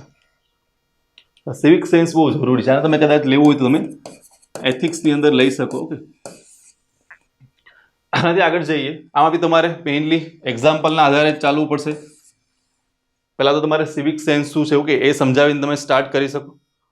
એના પછી તમારે એક્ઝામ્પલ્સ આપવા રહેશે કે ભાઈ જાહેર સ્થળોએ સ્વસ્થ પર્યાવરણના નિર્માણમાં સિવિક સેન્સ કઈ રીતે હેલ્પફુલ છે. ઓકે, પછી તમારે એક્ઝામ્પલ આપવાનું રહેશે કે ભાઈ આર્થિક પ્રગતિ માટે કઈ રીતે અનુકૂળ. એ એક્ઝામ્પલ્સ ઘણા બધા આપીને પછી લાસ્ટમાં તમારે સમઅપ કરવાનું રહેશે. 8મા નંબરનો જે બી એસે હતો કે એ જોઈએ તો ભારતને વહીવટી રીતે સક્ષમ અને નૈતિક રીતે પ્રતિબદ્ધ બનાવે એવા યોગ્ય જગ્યાઓ પર યોગ્ય વ્યક્તિની જરૂર છે. આ હાંસલ કરવા માટે જાહેર સેવા આયોગ કાર્યરત છે. પરંતુ શું જાહેર સેવા આયોગની કાર્યપદ્ધતિમાં ક્રાંતિકારી સુધારાઓ અનિવાર્ય છે? ઐતિહાસિક સંદર્ભે ચર્ચા કરો. જાહેર સેવા આયોગ તો છે જ, કે પબ્લિક સર્વિસ કમિશન તો છે જ, પણ એવું કહેવામાં આવ્યું છે કે ભાઈ અત્યારે જે બી વ્યક્તિઓ આવી રહ્યા છે, જેનું બી સિલેક્શન કરવામાં આવી રહ્યું છે જાહેર સેવા આયોગ દ્વારા, એમાં જરૂર કેવી છે કે ભાઈ ભારતને વહીવટી રીતે સક્ષમ હોવો જોઈએ જે તે વ્યક્તિ, અને નૈતિક રીતે પ્રતિબદ્ધ હોવો જોઈએ. આવા વ્યક્તિઓની જરૂરિયાત છે. તો આવા વ્યક્તિઓની જ પસંદગી જો જાહેર સેવા આયોગ કરતું હોય તો આ વસ્તુ જે આગળ જતા ભ્રષ્ટાચાર અને બધા ઇસ્યુ આવે છે એ ઘણા બધા અંશે શું થાય, સોલ્વ થઈ જાય. તો એના માટે કયા કયા રિફોર્મ્સની જરૂર છે એ આધારે પ્રશ્ન પૂછાયો હતો ને એ તમારે લખવાનું હતું. અને સાથે સાથે જરાક ઐતિહાસિક સંદર્ભ પણ લેવાનો હતો. કયા કયા રિફોર્મ્સ કર્યા છે એના આધારે શું શું ઇફેક્ટ આવી છે, કે આ પ્રકારનો ઐતિહાસિક રિફોર્મ્સ જે સંદર્ભ છે એ તમારે લેવાનો હતો.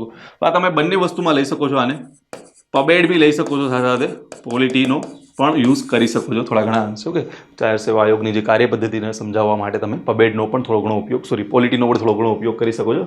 પબેડમાં તો આ ટોપિક આવશે. હવે આગળ જઈએ. જ્યાં સત્યનિષ્ઠા છે ત્યાં નિયમોની જરૂર નથી. ચર્ચા કરો. જ્યાં સત્યનિષ્ઠા છે ત્યાં નિયમોની જરૂર નથી. ડાયરેક્ટલી એથિક્સનો,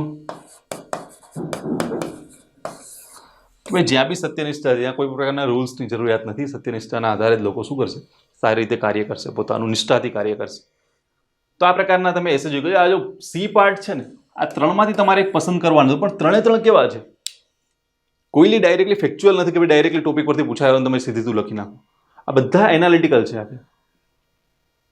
આ બી તમે જો સિવિક સેન્સ, ઓકે, અહીંયા બી તમે એથિક્સનું કહી શકો, આ બી તમે એથિક્સનું કહી શકો, આ બી થોડા ઘણા એથિક્સને એથિક્સને પબેડનું કહી શકો.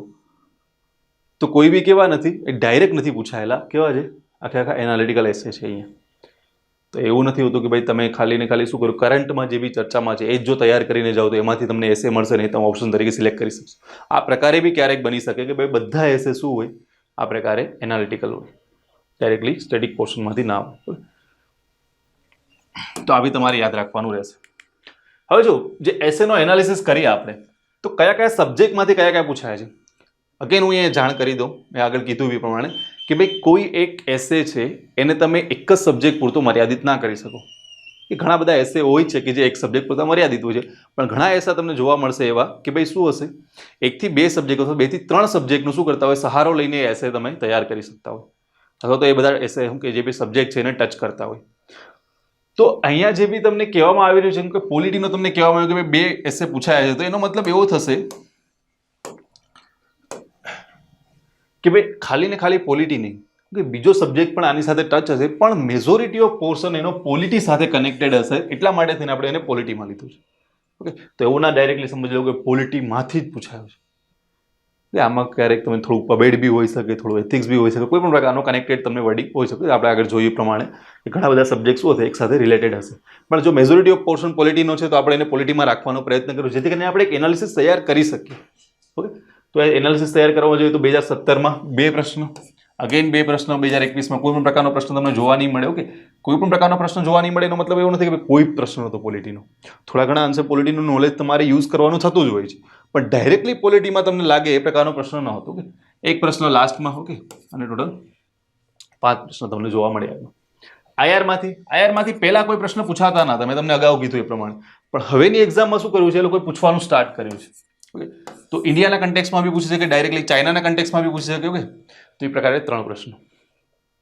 ઓકે, તો આ આઈઆર પણ આપણે કવર કરવાનું રહેશે. આપણો જે સિલેબસ છે, ઓકે, સિલેબસ શું આપણો કોર્સ છે, આ કોર્સની અંદર આપણે આઈઆર પણ સારી રીતે કવર કરીશું. કે આઈઆરના જે બી મેજર ઇસ્યુઝ છે, ઓકે, આઈઆરના મેજર ઇસ્યુઝના આધારે જે બી એસે બની શકે છે, આ એસેને બી આપણે સારી રીતે કવર કરશું. પબેડ છે, તો પબેડની અંદર એક પ્રશ્ન, 2, ઓકે, ટોટલ 7 જેટલા પ્રશ્નો. તો પબેડ સાથે રિલેટેડ ઘણા બધા એસે પૂછાય છે, એવું આપણે કહી શકીએ સિમ્પલ વસ્તુમાં. અહીંયા કે પબેડ સાથે રિલેટેડ જે બી ટોપિક છે, ઓકે, એડમિનિસ્ટ્રેશન સાથે રિલેટેડ ટોપિક છે, એ ઘણા બધા પ્રશ્નો પૂછાય છે અહીંયા. એટલા માટે પબેડ સાથે સંબંધિત, એડમિનિસ્ટ્રેશન સાથે સંબંધિત, ગવર્નન્સ સાથે સંબંધિત જેટલા બી એસે છે આપણા માટે વધારે ઇમ્પોર્ટન્ટ બને છે. ઓકે, તો એ પ્રકારના એસે આપણે વધારે કવર કરવાનો પ્રયત્ન કરીશું. એનાથી આગળ જવા જાઓ તો એથિક્સ છે. એથિક્સમાં તમે જોવા જાઓ તો એક, ઓકે, દર વખતે 1 અને 2 ટોટલ 5 જેટલા એસે પૂછાયા છે. ઓકે, વર્ષ પ્રમાણે તમે જોવા જાઓ તો એથિક્સ બી ઇક્વલી ઇમ્પોર્ટન્ટ છે જ આપણા માટે. કોઈ ને કોઈ એક એથિકલ એસે તમારા પેપરની અંદર હોવાનું. તો પોલિટિકલ એસે હશે જ, એ પ્રમાણે પબેડનો અને એથિક્સનો એસે હોવાનો જ. ઇકોનોમિક્સનો એસે પણ દર વખતે હશે જ. ઓકે, જેમ કે 3, 2, 1. ઓકે, આ પ્રકારે 7 જેટલા ઇકોનોમિકલ એસે તમને પૂછાઈ ગયા છે. ઘટી છે કન્સિસ્ટન્સી. ઓકે, પણ એવું નથી કે નથી જ પૂછાયા. ઓકે, પૂછાય તો છે. ઇકોનોમિકલ એસે કોઈને કોઈ એક તો હોય જ છે. સાયન્સ એન્ડ ટેક રિલેટેડ હોય તો એક એસે છે, પછી કોઈ નતો, પછી 1, 3. તો આ બી સબ્જેક્ટ ઇમ્પોર્ટન્ટ છે. ઓકે, પણ મેઇન આનો જે ફોકસ હશે ને એ સાયન્સ ટેક, કોર સાયન્સ ટેકમાંથી કદાચ તમને એકાદ પ્રશ્ન પૂછાય, જેમ કે તમને પેલો જે ફર્સ્ટમાં 2017માં પૂછાયો હતો, ઓકે, જે કોમ્યુનિકેશન કોમ્યુનિકેશન અર્થ ઓબ્ઝર્વેશન જે સિસ્ટમ્સ છે, ઓકે, એના આધારે જે પ્રશ્ન પૂછાયો હતો, જે સેવાઓ પરથી પ્રશ્ન પૂછાયો હતો, તે પ્રકારે કોઈ બી હોઈ શકે. પણ એના આધારે, એના સિવાય બી શું હશે, આઈસીટી છે. આ તમને ખ્યાલ છે કે આઈસીટીનો ગવર્નન્સમાં બહુ ઉપયોગ થાય છે, ઈ ગવર્નન્સની અંદર. તો એટલા માટે થઈને સાયન્સ ટેક સાથે રિલેટેડ ટોપિક્સ તમને જોવા મળશે. ઓકે, તો એ આપણે ધ્યાન રાખવાનું રહેશે. એન્વાયરમેન્ટલ એસે કોઈ બી પૂછાયા હોય, ઓકે, તો એક. ઓકે, 2017માં નહોતો, પણ પછી શું કર્યું છે એ લોકોએ કન્ટિન્યુ એન્વાયરમેન્ટલ એસે કે કોઈને કોઈ પૂછે જ છે. આજે આગળ જાઓ તો સિક્યોરિટી સંબંધિત આપણે જે જોયો હતો, ઓકે, અર્બન માઓઇઝમ એક જ પૂછાયો છે 2018ની અંદર જે પૂછાયો હતો, એના સિવાય કોઈ પૂછાયા નથી. જિયોગ્રાફી રિલેટેડ, તો જિયોગ્રાફી રિલેટેડ એક જ પૂછાયો છે.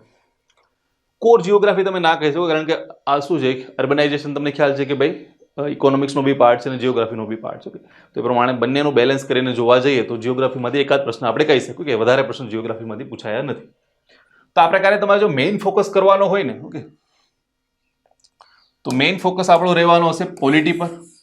આઈઆર ના હવે પૂછે તો આઈઆર પર ફોકસ કરવો જ પડશે. પબેડ એથિક્સ તો ખરું જ, ને સાથે સાથે ઇકોનોમિક્સ અને એક એન્વાયરમેન્ટ. આ જે બી 5 બને છે, ઓકે, આ 5 ઉપર તમારે શું કરવાનું છે? મેઇન ફોકસ તમારો કરવાનો રહેશે. જનરલી 6 ટોપિક છે, આ 6 ટોપિક ઉપર શું કરવાનું રહેશે? તમારે મેઇન ફોકસ. પોલિટી આઈઆર તમે સાથે કનેક્ટ કરી લો. પબેડ એથિક્સને પણ તમારે કદાચ સાથે કનેક્ટ કરવું હોય તો કરી લો. ઓકે, ઇકોનોમિક્સ છે, ઓકે, એને અલગથી અને એન્વાયરમેન્ટને અલગથી તમારે કરવાનું. એન્વાયરમેન્ટ સાથે સાથે આપણે શું કરશું? જે આવી સાયન્સ એન્ડ ટેક છે એને આપણે પબેડ સાથે કનેક્ટ કરી લેશું, ઈ ગવર્નન્સ સાથે. ઓકે, અને એન્વાયરમેન્ટ છે એને આપણે અલગથી ફોકસ કરવાનો પ્રયત્ન કરીશું. ઓકે, તો આ પ્રકારે મેઇન આપણો ફોકસ રહેશે બધા એસેમાં. આથી આગળ જાઓ, જો ટોપિકમાં જોવા જઈએ તો એજ્યુકેશન ઉપર ઓલમોસ્ટ એકાદ વર્ષ જે લાસ્ટમાં એક્ઝામ લેવાઈને છોડતા દર વખતે એક પ્રશ્ન તો પૂછાયો છે. બટ ઓબ્વિયસલી કે ભાઈ ત્રીજા જ મહિનામાં લેવાયેલી એક્ઝામમાં એજ્યુકેશન પોલિસી ઉપર સિમ્પલ ક્વેશ્ચન પૂછી લીધો તો ફરીથી એજ્યુકેશનમાં જે 7મા મહિનામાં એક્ઝામ લેવાય તેમાં રિપીટ ના કરે તો આપણે સમજી શકીએ કે ભાઈ એકને એક વર્ષમાં બે વખત એજ્યુકેશન ઉપરના એસે રિપીટ ના કરે એટલા માટે કદાચ ના પૂછ્યો હોય.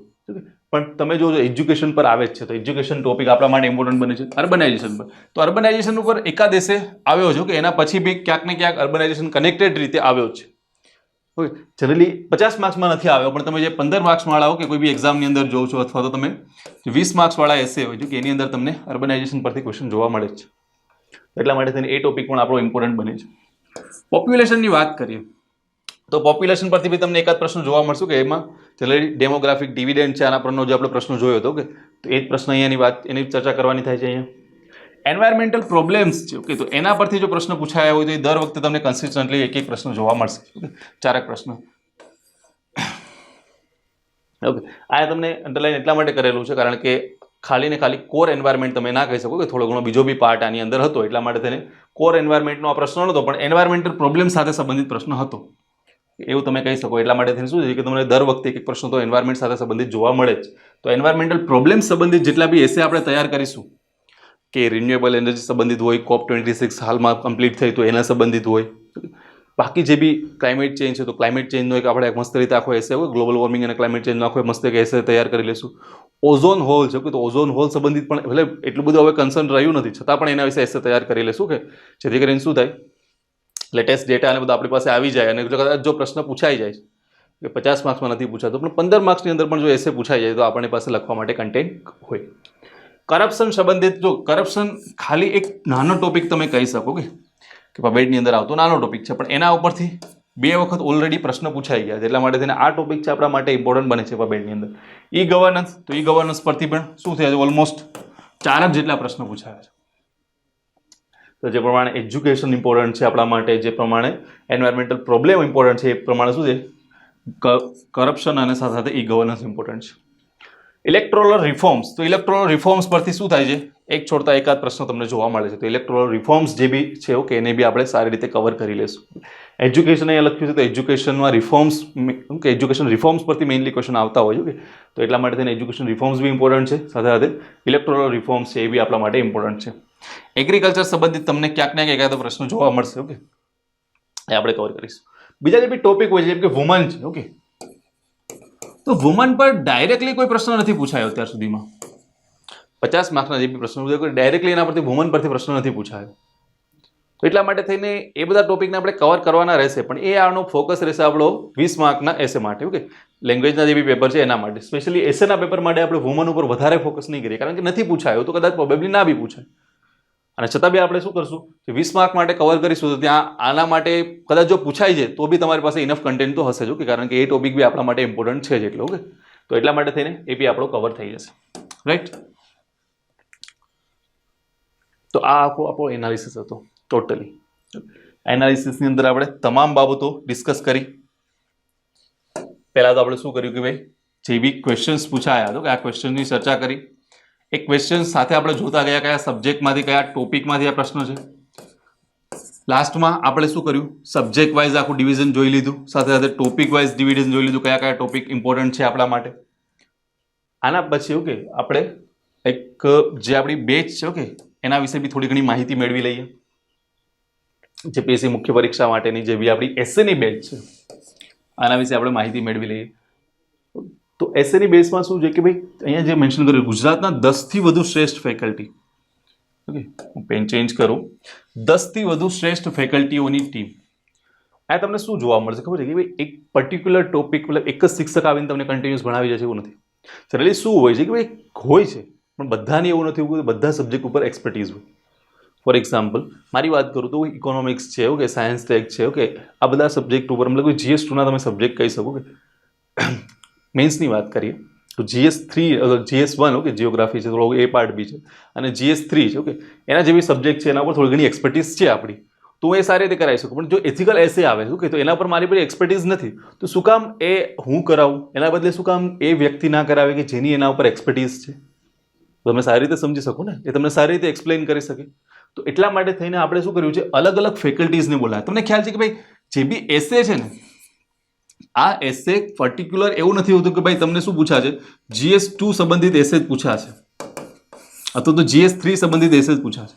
તમને ખ્યાલ છે કે બધા જ સબ્જેક્ટને કવર કરતા એસે આપણને પૂછે છે, આપણે હમણાં જ જોયું લિસ્ટ પ્રમાણે.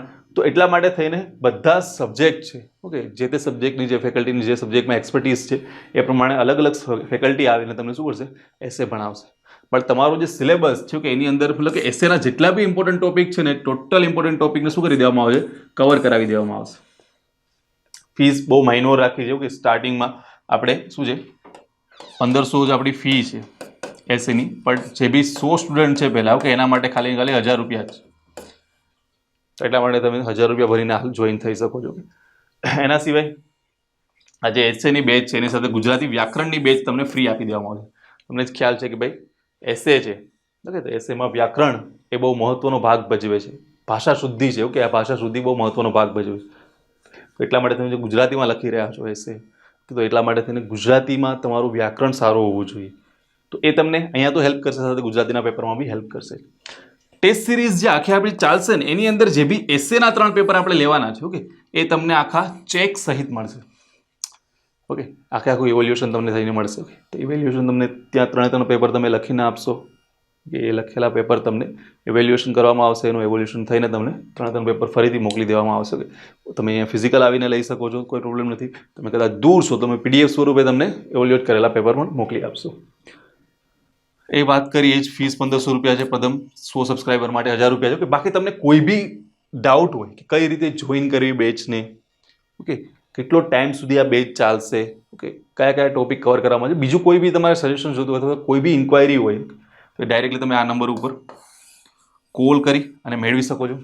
આપણી એકેડેમીનો એડ્રેસ બી તમને ખ્યાલ અહીંયા આપેલો છે કે 203 શાલિન ગેલેરિયા, ઓકે, G1 સર્કલ છે, G રોડ ઉપર G1 સર્કલ છે, RTOની નજીક. આ સર્કલ પર શું આવેલું છે, શાલિન ગેલેરિયા, આખો કોમ્પ્લેક્સ આવેલો છે. ત્યાં જ આપણી શું છે ઓફિસ છે, તો ત્યાં તમે રૂબરૂ આવીને પણ મુલાકાત કરી શકો છો. ઓકે, બાકી ટેલિગ્રામ ચેનલ છે આપણી IM ઓફિસર એકેડમીની, યુટ્યુબ ચેનલ બી છે, ઓકે, IM ઓફિસર એકેડમીની. તો આ વસ્તુને જોઈન કરી લેવી, આ વસ્તુને સબસ્ક્રાઇબ કરી લેવી, જેથી કરીને શું થાય કે ફ્યુચરમાં જે બી અપડેટ આપવામાં આવે છે એ અપડેટ તમને મળતા રહે કન્ટિન્યુઅસ. આટલા સુધી રાખીએ છીએ આપણે આમાં. તમારા કોઈ બી ડાઉટ હોય તો તમે કમેન્ટમાં બી લખી શકો છો, અહીંયા ફોન કરીને બી તમે પૂછી શકો છો. કે આ એનાલિસિસ આપવાનું રીઝન જ એ હતું કે આપણે જે બી આગળ ટોપિક સ્ટાર્ટ કરવા જઈ રહ્યા છે એ ટોપિક અથવા તો એ કોર્સ છે કઈ રીતે ચાલશે, કઈ દિશામાં જશે ને, ઓકે, એ એનાલિસિસના આધારે આપણે કહી શકીએ. અને સાથે જે વિદ્યાર્થીઓ છે, ઓકે, જેને એનાલિસિસની ખાસ જરૂરિયાત હતી, એમને કદાચ ખ્યાલ નહોતો કે ભાઈ આ પ્રકારના પ્રશ્નો પૂછાયા છે, ઓકે, તો એવી તમને મળી રહી. આની PDF બી આપણે ટેલિગ્રામ ચેનલમાં શેર કરી દઈશું, જેથી કરીને શું થાય તમારે અલગથી બધી જગ્યાએ પેપર એકઠા ના કરવા પડે, તમને એક જગ્યાએ એનાલિસિસ મળી રહી. Thank you so much.